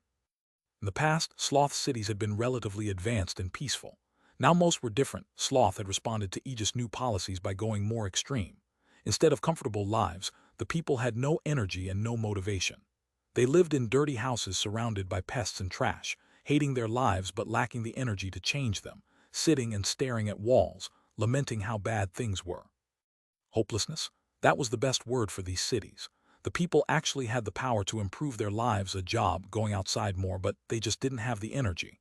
Whenever they considered doing anything, they yawned and grew tired. Easier to just sit. Tomorrow would be another day, tomorrow they'd fix it, but tomorrow came and nothing changed. Just as tired and demotivated as the day before. What about the Extractors? The city still needed to survive and defend against Specters, but that was exactly the problem. They barely had any left, and with the Grand Continent mostly cut off from Aegis by the destroyed strongholds, they couldn't ask for help either. The cities were essentially defenseless. Shockingly, most didn't even have heroes, and some lacked specialists entirely. Any random demon or fanatic could tear a city like this apart. But none did.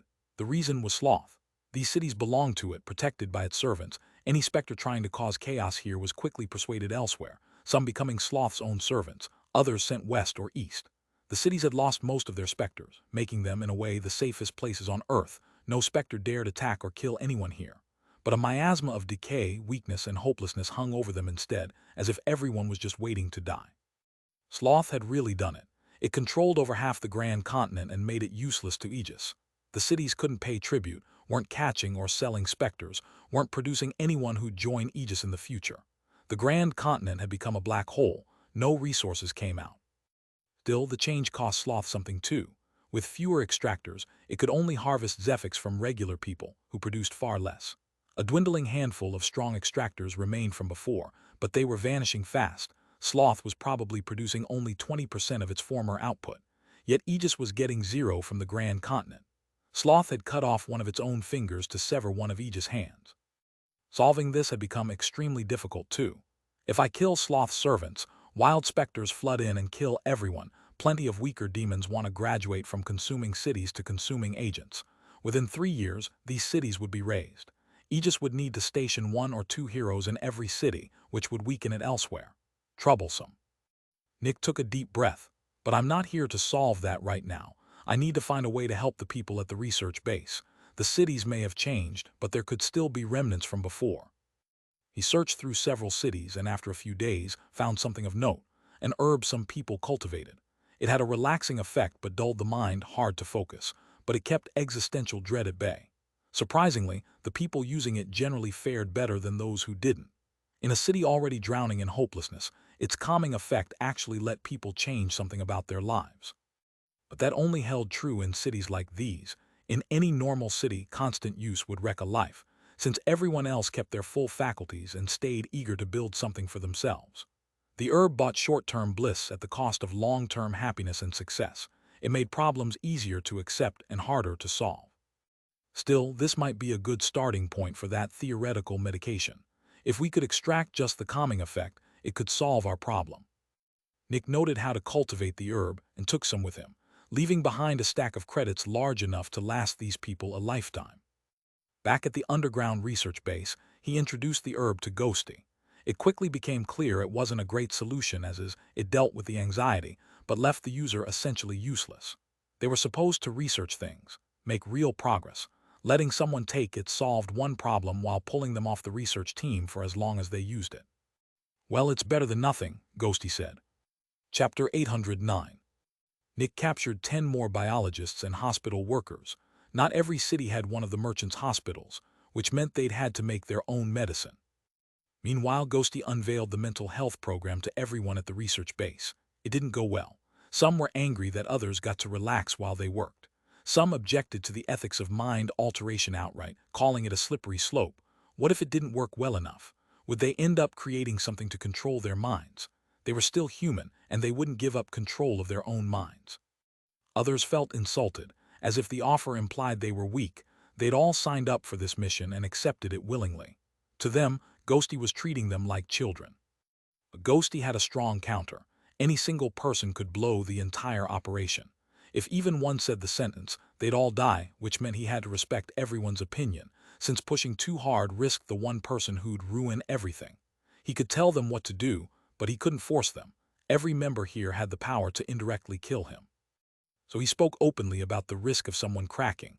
Not everyone was mentally strong, and were they willing to bet their lives on someone too afraid to hold onto their emotions? Finally, he stressed this was only temporary.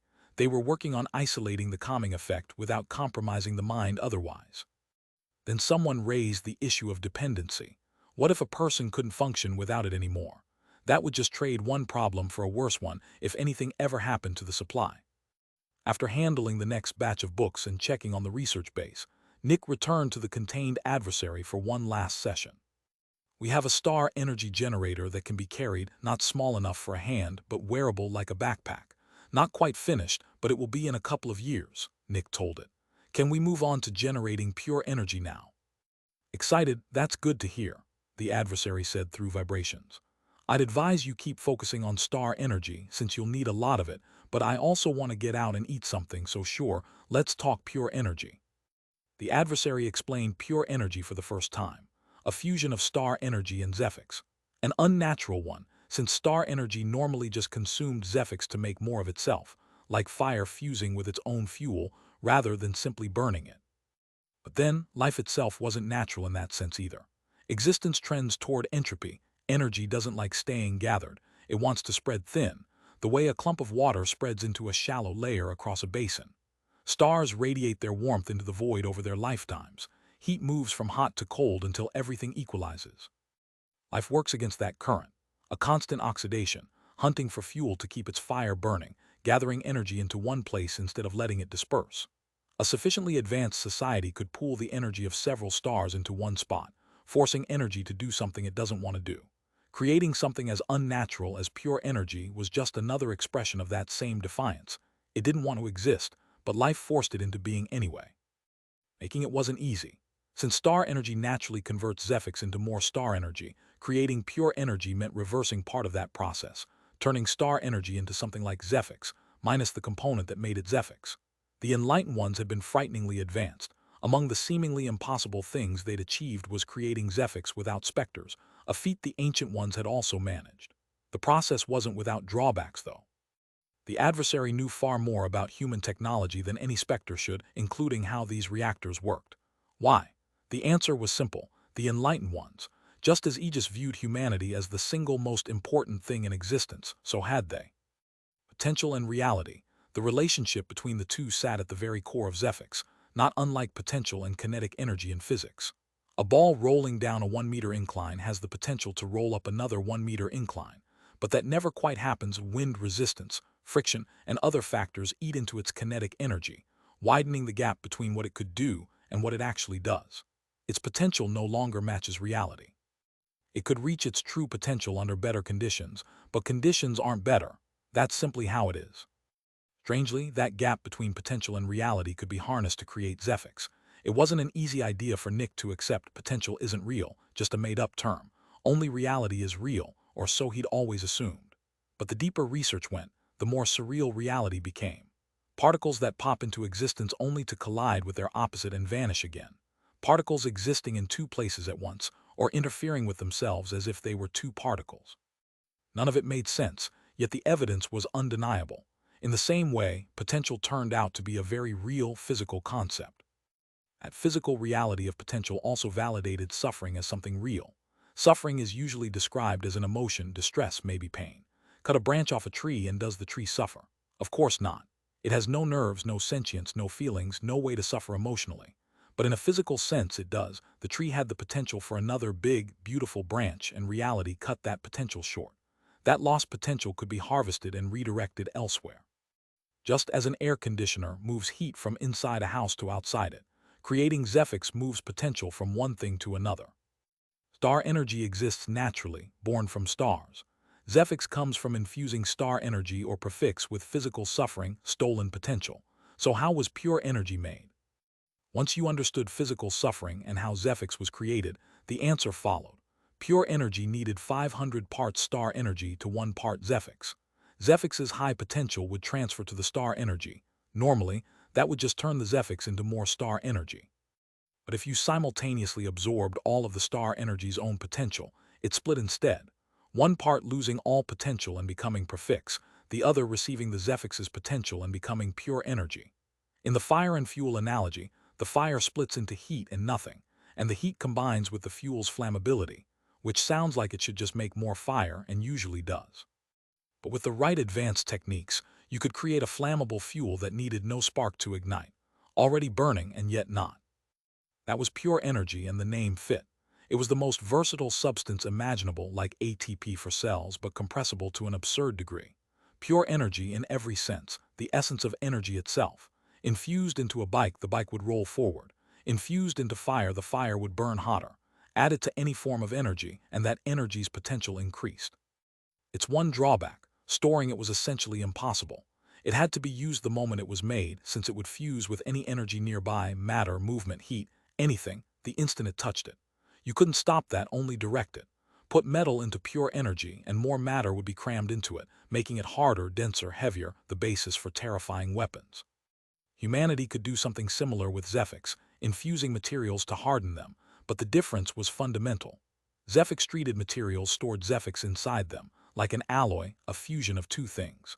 Pure energy-treated materials held no pure energy at all. It was more like adding more of the metal to itself, leaving it pure but far stronger. A sword forged from Zephyx-treated steel would revert to an ordinary sword if exposed to star energy, which would pull the Zephyx back out and convert it.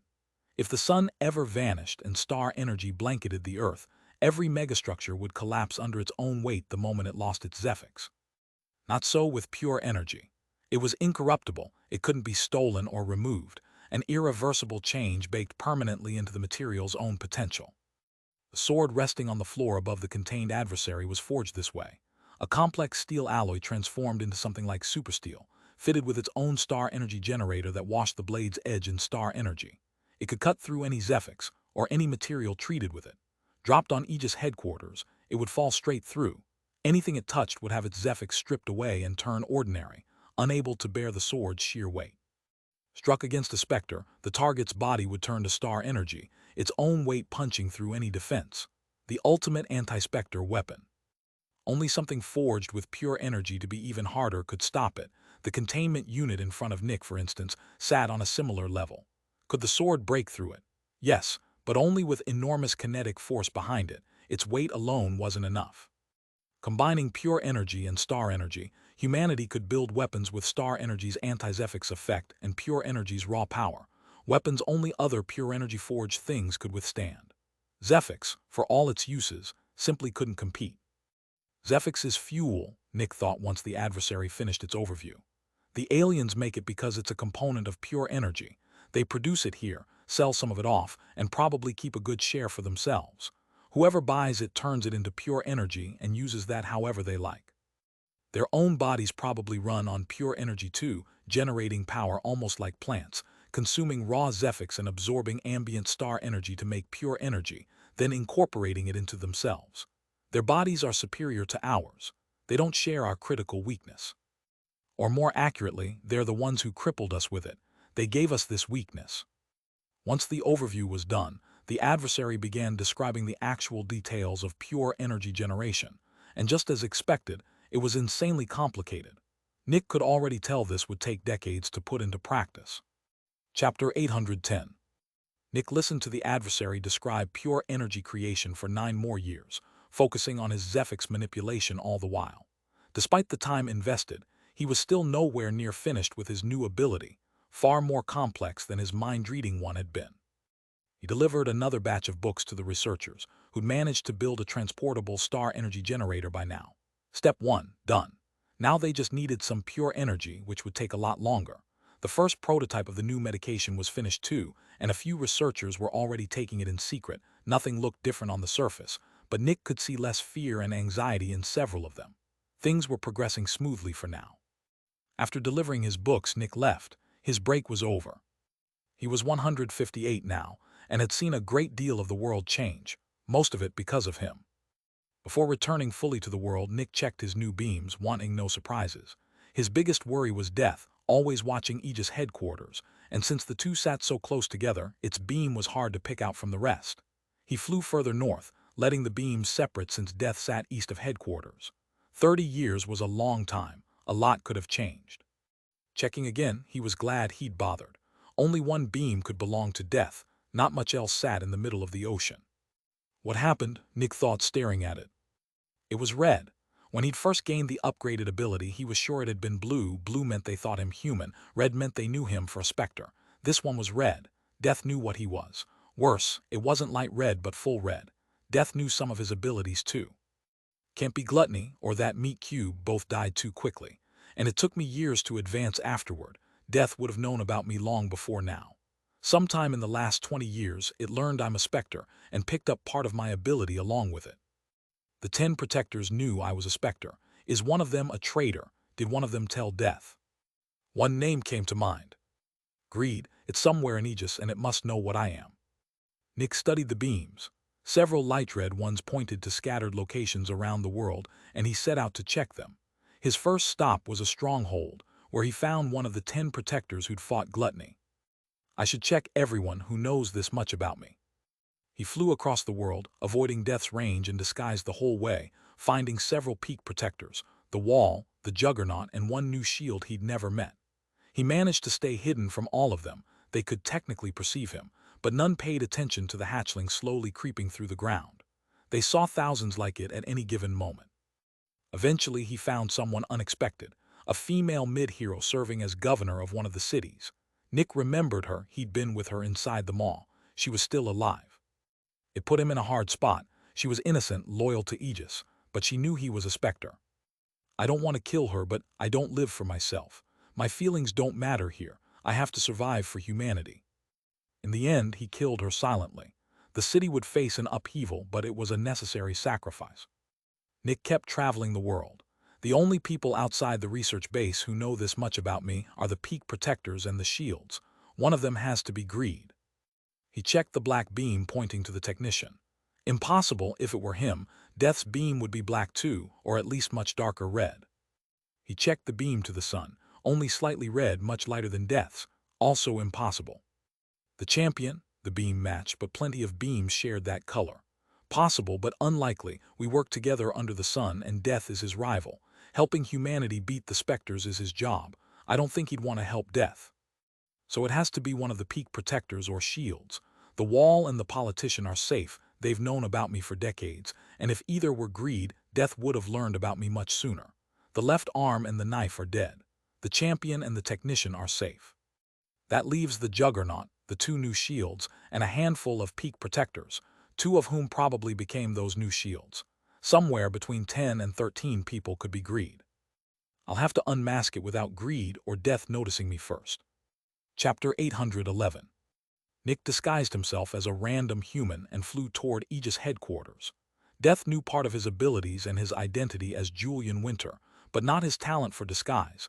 As long as he flew in looking like an ordinary person, it wouldn't suspect a thing. He identified himself to the barrier as a special agent, gaining entry. Luckily, Death had no access to Aegis network. As soon as he entered, Nick headed straight for research and development, using his barrier to access the technician's office. The technician raised an eyebrow the moment he walked in. He already knew about Nick's disguise ability. That wasn't the issue. The issue was a random human casually walking into his office at all. "It's me, Julian Winter," Nick said. The technician understood at once. I figured from the barrier's signature, just surprised by the look. Nick had been planning to go public with his disguise ability, not fully public, but more than before. "I gained this after my advancement," Nick said. "You're a Fallen now?" the technician asked, surprised. Nick nodded. "But there's a problem, champion. Are you listening?" "I am now," the champion transmitted. Nick could tell he'd been watching since he entered. "There's an issue," Nick said. "My sources tell me Death and the trio of destruction have gotten wind of my existence." "That's to be expected," the technician said. "You've done quite a lot recently." "No, they know I'm a Specter and that I have advanced perception, specific details." The technician's eyes narrowed. That was a problem. "How do you know that?" the champion asked. "I have to keep my sources hidden," Nick said. "I can only tell you Death knows about me now. Lucky I didn't come back before becoming a Fallen. I knew the disguise ability would prove useful, just not this useful this soon." The champion clearly wasn't happy about the withheld sources, but Nick had earned that privilege through everything he'd contributed. "Technician," Nick said, "you've known about my abilities the longest. If it were you, Death would have killed me long ago. You're clear." "Clear?" the technician repeated. "You think there's a traitor?" Nick nodded. "I'm sure of it. I don't know their face, but I know who they are. Greed." Up in his office, the champion's eyes narrowed too. "You're saying Greed is part of Aegis leadership?" "Greed is a Specter that wants to grow stronger," Nick said, "and yet we've never seen a single city under its control. It's not feeding on ordinary humans. It's feeding on Aegis. I'm certain it's either a peak protector or a shield." "What makes you say that?" "The timing of my cover being blown, it happened sometime in the last 30 years after the big battle. The technician, the wall, the politician, and you, champion, all knew about me long before that. If one of you were Greed, Death would already have killed me. I do too much damage for any scheme to be worth keeping me alive. Greed knows that. It would have told Death much sooner if it had known sooner. It didn't. During the fight with Gluttony, I revealed myself to the 10 peak protectors there. Some new shields rose to power around the same time. I assume you told them about me too. Naturally, the champion said, we're one unit. How much did you tell them? I don't think you're in a position to question how I talk to my own people, the champion said, his voice darkening. I'm trying to help, Nick said. Aegis is my partner. I'm responsible for the deaths of 3 corruptors, and that number will only grow as long as I'm alive. I'm not questioning you. I'm trying to find greed. You're free to withhold anything you consider confidential, but understand my contributions will shrink accordingly. I need to stay alive to keep helping. If word of my disguise ability gets out, the next time I set foot in this building will be the day I die. The champion said nothing for a few seconds. I think we should help Julian, the technician said. He's proven invaluable. A threat to him is a threat to one of our shields, maybe worse. We can replace a shield. We can't replace Julian. Like it or not, Aegis' success is tied to his survival. The champion's silence told Nick everything.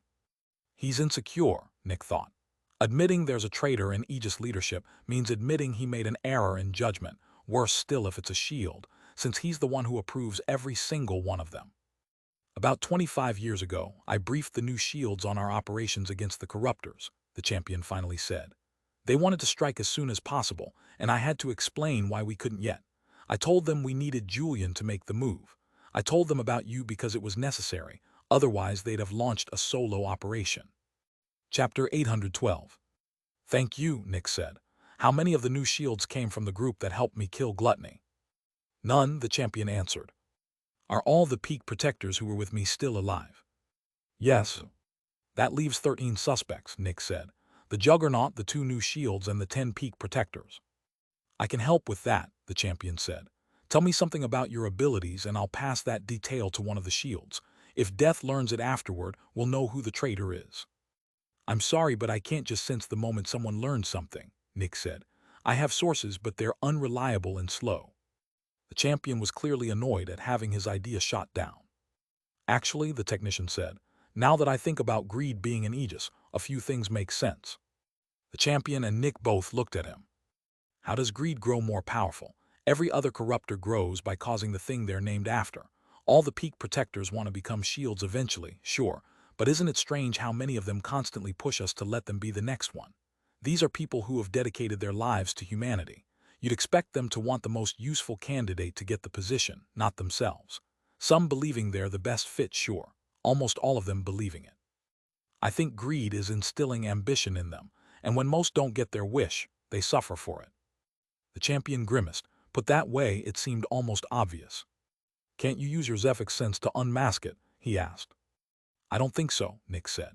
If greed infiltrated the very top of Aegis, it must have an unparalleled talent for disguise. The envious researcher openly absorbed Specter Zephyx and still went unnoticed for ages. If greed managed to stay hidden from you and the left arm, it's probably masking its Specter Zephyx entirely. Sensing it that way won't work, and sensing it through human Zephyx won't either, since every human generates their own. The champion's frustration was building. Then what am I supposed to do? Kill everyone on the off chance they're a Specter? Of course not, Nick said. I just need to refine my sensing ability. You want to become an adversary before we deal with greed? No, Zephyx manipulation, Nick said. I've been working on it for nearly a century now and made real progress. The champion wasn't convinced.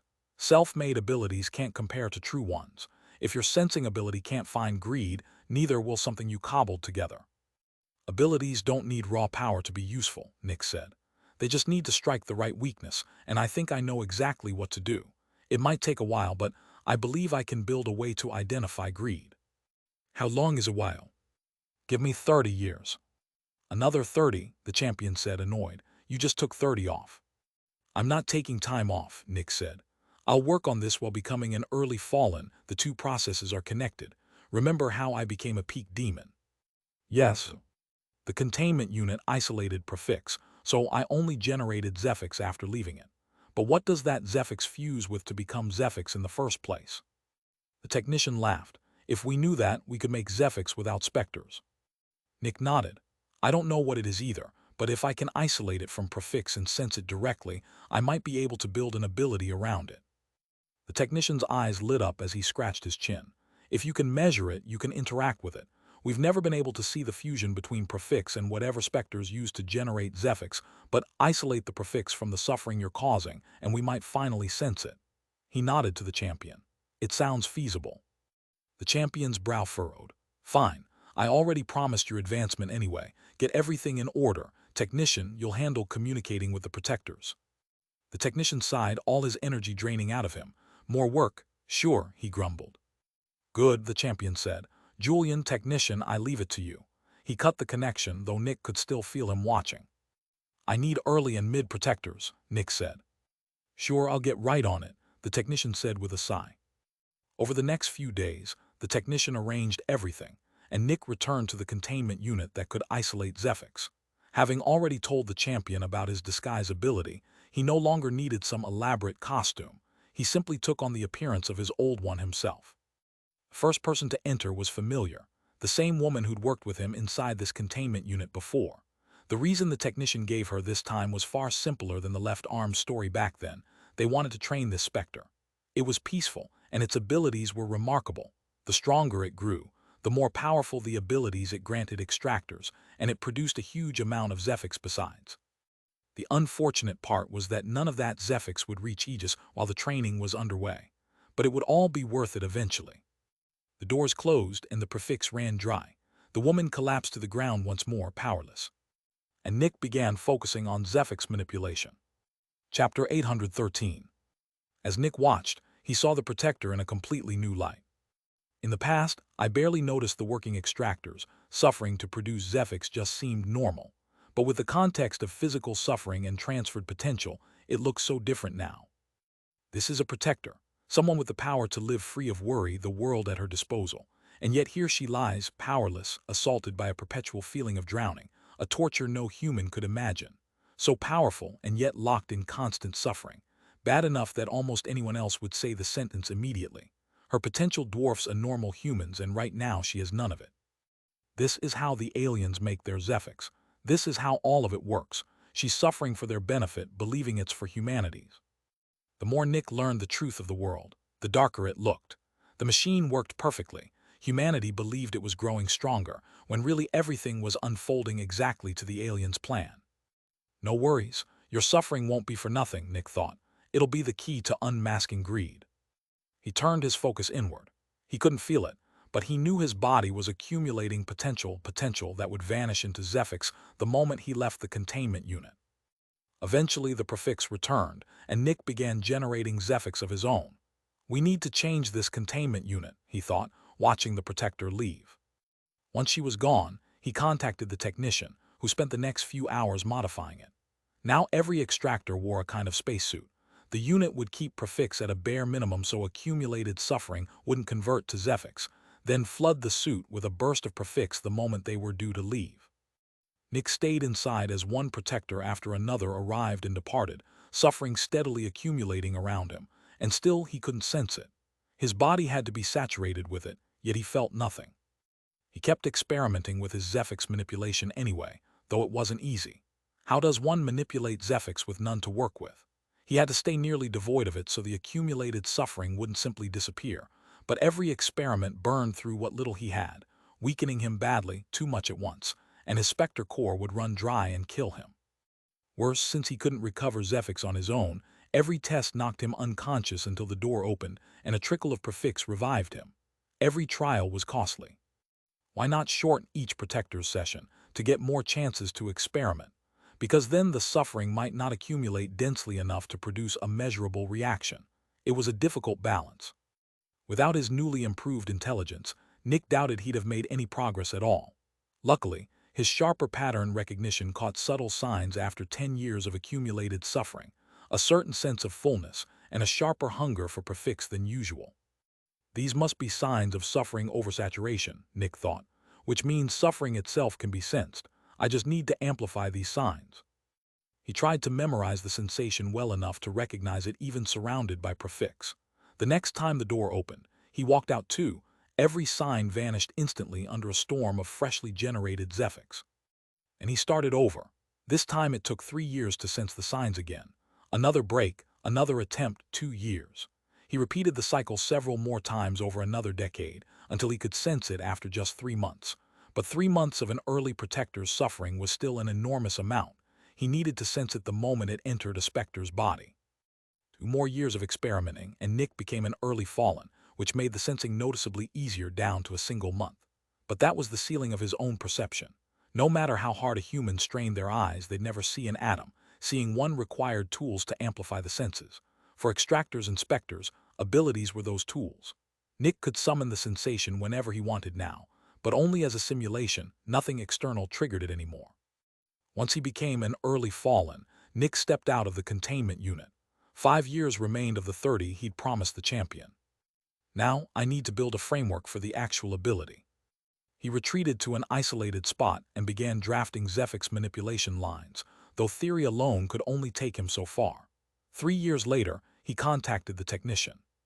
"I need a test subject," he said. "I need to witness an immense amount of suffering to refine this. I need to work with you directly." Chapter 814. The technician lay powerless in front of Nick. This time Nick wore the suit, constantly refilled with prefix, while the technician suffered just like every other protector before him, though as an initial shield, his potential ran far higher. Nick kept experimenting with his Zephyx manipulation. After a couple of months, he believed he had a working prototype, but he needed more suffering to be sure it worked. He'd come prepared for that. After all, Nick grew stronger just by causing suffering. He didn't need to suffocate anyone himself to gain power. "Technician," Nick said after a few months.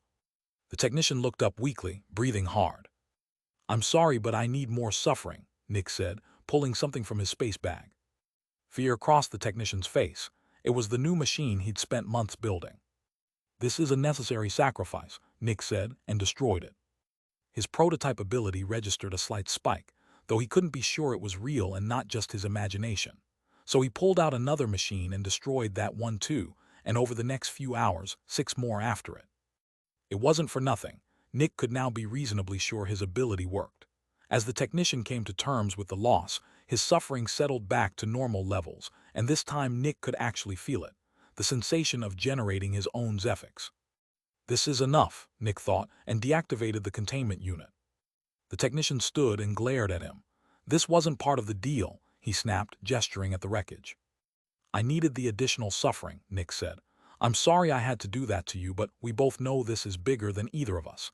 This is for humanity." The technician clenched his fists, jaw tight. All the work of the past 2 years gone. He hated the feeling, his anger at Nick burning hot. But he knew Nick was right. It had been necessary. "Did you at least succeed?" he asked, forcing his anger down. Nick nodded. "I believe so. I can feel my own Zephyx generation now." "What more do you need?" "Nothing, that's enough." "Nothing?" The technician's brow furrowed. "But that only lets you sense your own generation, not other Specters." "It's a self-made ability," Nick said. "Sensing my own harvested suffering already took nearly 30 years. Sensing another Specter's would be infinitely harder. We don't have that kind of time." The technician's eyes narrowed. So all his inventions were destroyed for nothing. Nick could read his mood plainly. If he were calmer, he'd realize I can already unmask greed, Nick thought. "I can't find greed," he said, "but I can find humans." The technician's brows shot up, most of his anger evaporating at once. "Exclusion." "Correct," Nick said. "We have 13 suspects. I can't tell who's guilty, but I can tell who's innocent. 13 interactions is all I need." "Couldn't we have done that before?" "No, the containment units would already have flagged it if that worked," Nick said. "Greed is too good at faking Zephyx. It probably has a way to make Specters generate Zephyx by sacrificing some of its own. Every protector has worked with Fallen hundreds of times. If a containment unit had ever produced 0 Zephyx while Greed was inside, Aegis would have caught it long ago. Greed can fake Zephyx. It can't fake suffering. Only a natural living being or environment can produce that." The technician sighed. Finally, a way to find greed. Aegis had so many methods to confirm whether someone was a Specter, and still one had slipped past their leadership. Every peak protector who became a shield underwent a Zephyx synchronizer evaluation, supposedly the safest test of all. "You think it's possible to fake a synchronizer?" the technician asked. "Yes." "You're certain?" "Yes." The technician sighed again. Their most reliable method, and it could be bypassed. The two of them left the containment unit, and Nick contacted the champion. "I can unmask greed by process of elimination now." "How?" the champion asked. Nick explained the new ability and his plan. That works, the champion said. I'll have the politician send out the orders. By now the politician had fully taken over as the new left arm. His title had changed. Though most of the shield still called him politician out of habit, it would take a while to stick. Nick and the technician headed back to research and development. The politician would need to rework Aegis defenses to free up the peak protectors, since every one of them held a critical post. About a day later, someone knocked on the technician's door. Few people had free access to his office, peak protectors included. It opened to reveal one of the 10 who'd fought alongside Nick against Gluttony, though he didn't recognize Nick in disguise. The left arm told me to come here, the protector said, using the politician's new title. The technician smiled. Thank you, please take off your barrier and hand it over. The protector's brow furrowed, but he complied. The moment his barrier came off, Nick appeared in front of him. His eyes went wide and Nick's blades buried themselves in his abdomen. Chapter 815. Nick pulled his blades downward, slicing the protector open and spilling his guts out. Such a wound would kill a normal human, but this wasn't one. The extractor immediately drew a long spear and struck back. Crack! Nick blocked with his blade and was blasted back against the wall. Stop, the technician shouted, grabbing the protector's spear. The protector looked around in panic and rage. Calm down, this was a test, the technician warned. By now the protector's injuries had already healed. His intestines lay on the ground, but new ones had already grown in. Nick rose calmly from the wall, brushing off his uniform. The technician glanced at him. Nick nodded. He's safe. His new self-made ability had just activated, having received a fresh dose of suffering. What is the meaning of this? The protector shouted, wrenching his spear from the technician's grip. As I said, this was a test, the technician said. The Specters are growing more advanced, and we're evaluating suspicious individuals. This is a new method of unmasking them, far superior to anything else we have. What's slicing someone open? The protector demanded, furious and shaken. The technician just laughed. Looks crude, I know, but you're safe, that's what matters. You may contact the left arm and resume your duties, but keep this encounter to yourself. Some of your colleagues will go through the same test, and we don't want them walking in prepared. The protector clearly had complaints, but he swallowed them, took a deep breath, and said, I understand, before walking out. His fighting instincts were still screaming, and he'd need time to settle, but eventually he'd understand the necessity. 1 down, 12 to go, Nick said. The technician nodded, and they waited for the next. A few minutes later, the next arrived. Bang! But when Nick struck her abdomen, icy armor flashed over it, blocking the hit. Normally he could cut through that easily, but his ability wasn't active with the champion and technician watching. She spotted the attack, jumped back, and drew 2 guns. Bang! The technician fired a quick laser first, burning a hole through her abdomen and disrupting her Zephyx. Nick capitalized on the opening instantly, blades sinking in and cutting her open. She stared at him in horror, convinced Aegis was betraying her. She'd given her life to this organization, and this was how they repaid her. But Nick pulled his blades free before reaching her Zephyx synchronizer. She'd fought well, but the moment his blades were inside her, all her will to fight drained away, and she did nothing more. We apologize for the test, Nick said calmly. You're clean, you did nothing wrong, return to your duties. She managed.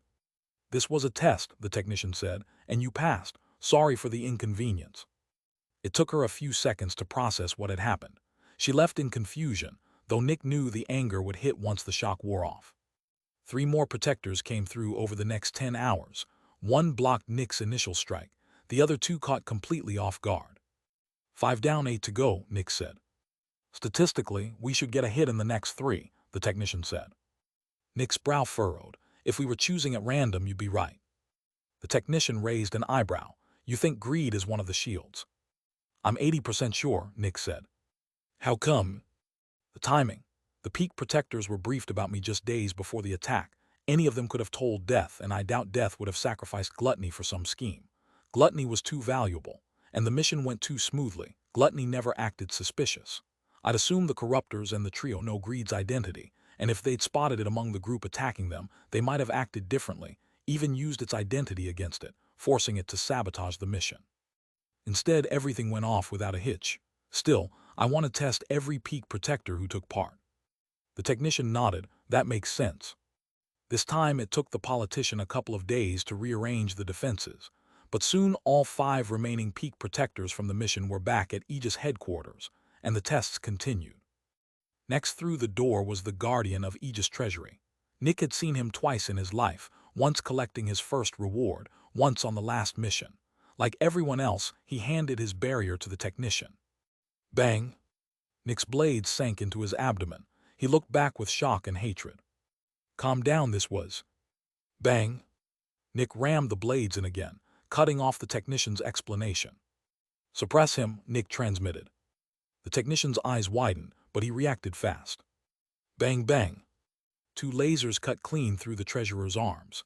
Nick clung to his body, not strong enough to pin him to the wall outright, but the next best thing. You shouldn't have betrayed us, Nick transmitted, blades sinking into the man's neck. I didn't betray you, the treasurer transmitted back. Nick stopped. That confirmed it.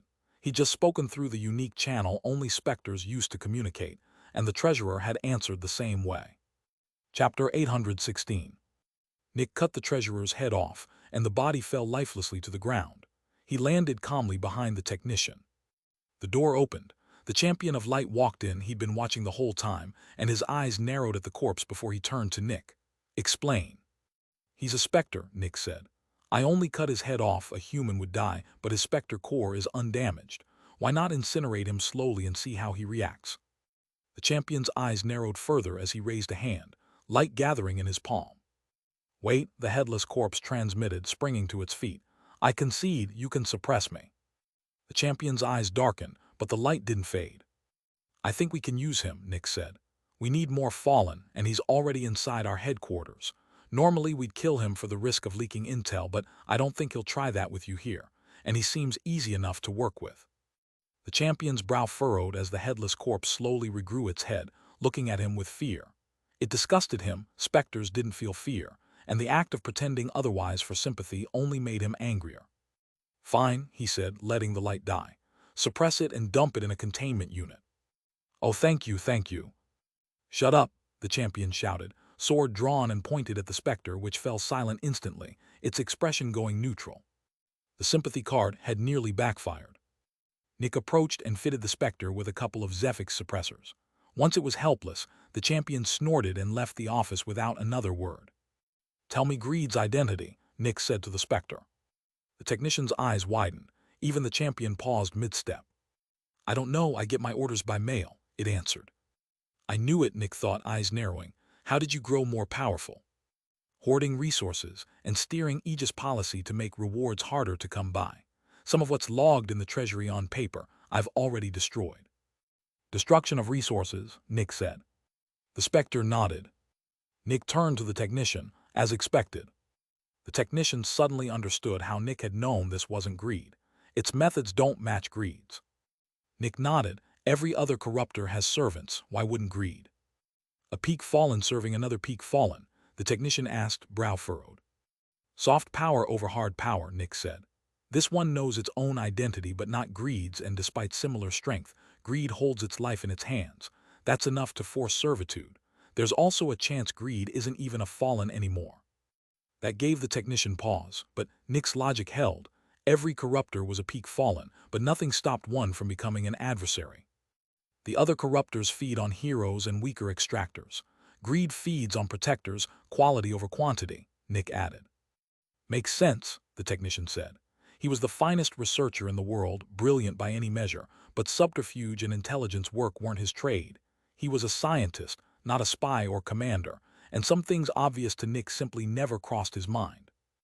Nick squeezed a bit more information out of the Specter before dumping it in a containment unit, then used his barrier to contact the new left arm, the politician. Their first conversation just between the two of them. Do you have something to report? The politician said through his barrier. He'd taken over the old office, though it was brightly lit now. He saw no point wasting focus constantly fending off the nightmare's subtle influence the way the old left arm had. Everything I'm reporting is confidential, Nick said. A secret mission, only the technician, the champion, and I are involved. The politician's eyes narrowed. He felt like Nick was drawing a line where the politician wasn't quite his superior. I'll keep it confidential, he answered neutrally. We captured one of Greed's servants and placed it in Containment Unit 5EF, Nick said. A peak fallen, growing stronger by consuming Aegis resources. You'd know him as the treasurer who used to run Aegis Treasury. The politician froze. He remembered the treasurer, a Specter. His jaw clenched. Failure. He'd failed.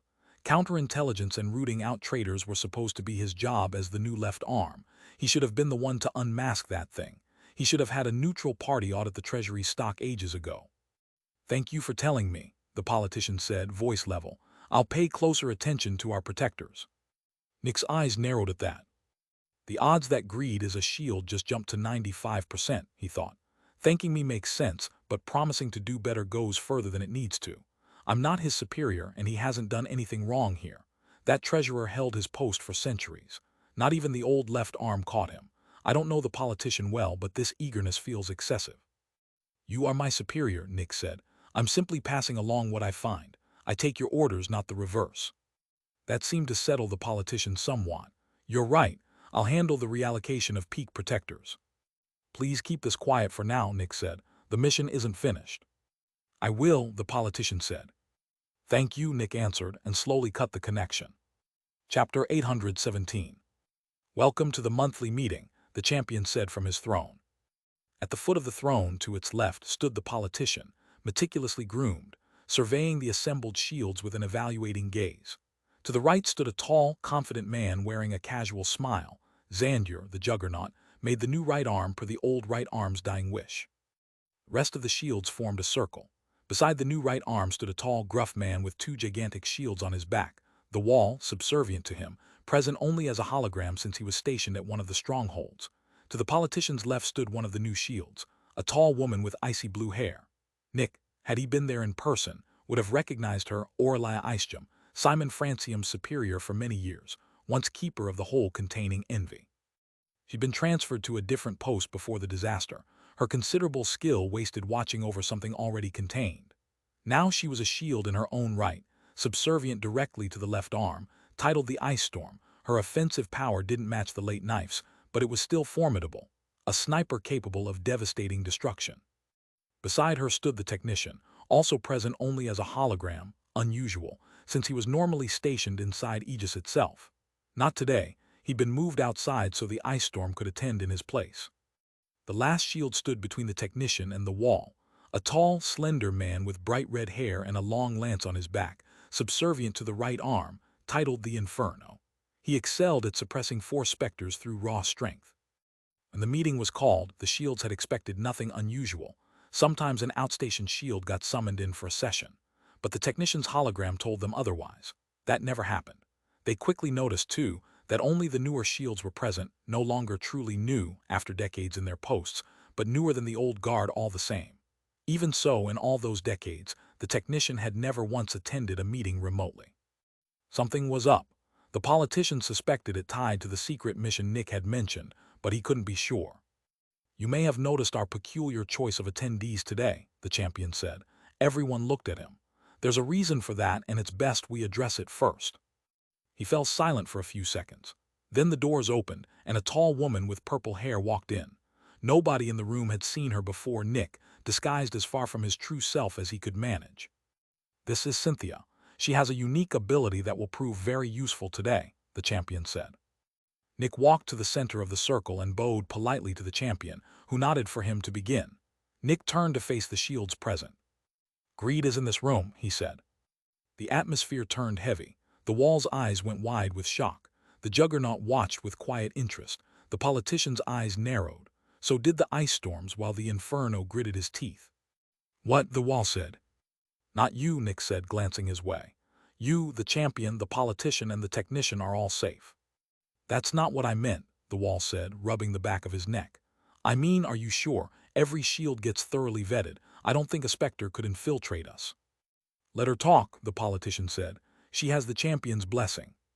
"Sure, but how are we supposed to prove who's a Specter?" the wall pressed. "Just take her word for it." "Quiet," the champion ordered, and the wall fell back, saying nothing more. "I'm suspected of being greed," the Ice Storm asked, eyes narrowing. The champion said nothing. "Isn't it natural?" Nick asked, looking at her. "You conveniently weren't present when envy escaped. If you had been, you'd either be dead now or your cover would already be blown." Her eyes narrowed further, her Zephyx chilling the air in the room. "And who are you to question me?" "Her words are my words," the champion said from his throne. She glared at him before turning back to Nick. Fine, go ahead, prove I'm greed. I don't need to prove it, Nick said. My ability already told me, you are greed. Her eyes narrowed further. How prove it? I passed every test. There will be no tests, Nick said. My word is all that's necessary. I know your greed and you will be killed. If I'm wrong, I'll be killed right after you. I'm certain enough to bet my own life on it. She stared at him, shocked, then turned to the champion, who rose from his throne and drew his sword. You can't be serious, she said. Her words are my words, the champion said, light gathering along his blade. If she's wrong, she's next. The ice storm stepped back, panic breaking across her face. No, she wasn't a specter. She was innocent. She turned to Nick. This woman was willing to die just to take her down too. I am certain, Nick said. The champion nodded. The ice storm's breathing quickened. There was no escaping the champion, not here. That she is not greed, Nick finished. Chapter 818. The ice storm stared at Nick in shock. Not greed. She could barely believe what she'd just heard and turned back to the champion, his sword still in hand, though he hadn't moved. Is this a joke? The Inferno asked, eyes narrowed. I don't know, is it? Nick asked, turning to him. Maybe your greed. Believing she was about to die, the ice storm had suffered plenty, the pain of facing execution for a crime she hadn't committed, betrayal, helplessness, bitterness, hatred, all of it fresh in Nick's new sense. It had been intense. She couldn't possibly be greed. You're accusing me next, the Inferno demanded. I've got a 50% chance of being right, Nick said. If the champion cuts your head off and you're still alive after, we'll know. I have a duty to fulfill and the pressure on me is immense. 50-50 is pretty good odds. The Inferno's eyes narrowed. Come on, do it then. If humanity takes gambles like this, it deserves the situation it's in. The other shield's brows furrowed, though none of them exactly disagreed. Deactivate your barrier and get on your knees, Nick said. The air in the room turned scorching hot. Over my dead body, the Inferno said, voice dark. Her words are my words, the champion said, descending slowly from his throne, sword still in hand. The Inferno glared at him. I won't kneel to someone who doesn't deserve it. The sun is our enemy, and yet you keep calling it our ally. Maybe your greed. The champion's eyes narrowed. If I understood you right, Nick said calmly, you're opposed to kneeling, not to handing over your barrier. The Inferno snorted and tossed it to Nick without a word. The champion said nothing, but he seethed at the accusation, and beneath it, though no one noticed, a real fear. If the shields turned on him, the sun would wipe Aegis off the earth. He genuinely believed the lies it had fed him, genuinely wanted to help humanity, and he wasn't going to let Aegis be destroyed. Making it flourish was his mission. As long as you don't resist, you won't die, Nick said. Do your worst, the Inferno said. Nick walked wordlessly behind him and drew a long, thin needle. This might hurt a bit. Then he stabbed it into the Inferno's neck. Human bodies weren't durable, and even a child had enough force to drive a syringe into an adult's veins. The needle struck his Zephyx synchronizer, and his whole body shook with pain as Nick channeled Specter Zephyx through it. The Inferno's body convulsed, jaw clenched, but he only grunted quietly, impressive. Given this was among the most painful things a human could feel, the Specter Zephyx tearing through his synchronizer. Nick pulled the needle out. Quite impressive, he said, stepping back, then turned to the champion and returned the Inferno's barrier. He's safe. The Inferno rubbed his neck and snorted. Have to admit that hurt. Everyone turned to the Juggernaut, who just laughed and shrugged. Go ahead, he said casually, pulling out his barrier and tossing it over without waiting to be asked. Nick approached, drew the needle again, and inserted it into the Juggernaut's neck, touching his Zephyx synchronizer and flooding it with Specter Zephyx. The Juggernaut dropped to his knees, sweating, clearly in agony. Just a bit more, Nick said, pushing harder. Arg, the Juggernaut shouted. Bang! He kicked Nick away. Nick's back hit the wall and his body exploded. Are you crazy? Do you want to kill me? The Juggernaut roared, panic in his voice. Everyone stared in horror at the ruined body. The Juggernaut noticed the shift in the room and looked too, his eyes going wide. He stuttered. I didn't mean to, he dropped onto the floor. That wasn't on purpose. Every face turned toward him, brows furrowed. Was it? Without Nick, there was no way to be sure. Then their attention snapped back to the body.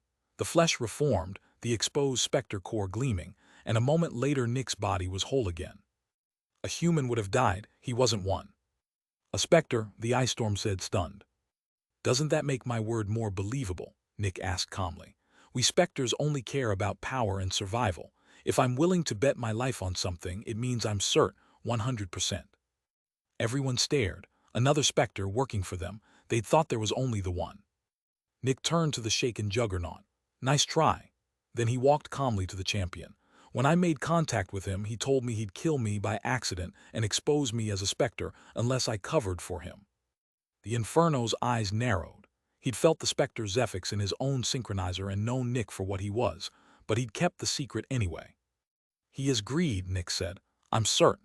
He looked at the juggernaut. You're an initial adversary and we need one we can work with. You'll be useful, we won't kill you. But we will cut off your head and then incinerate the body. The juggernaut stared at him in horror. My words are the champion's words, Nick said. If I fail to unmask greed, I die. Silence, at least on the surface. Beneath it, Nick and the juggernaut were already speaking privately. Several seconds later, the juggernaut stood, scratching the side of his head. Fine, you got me, he said. Yes, I'm greed.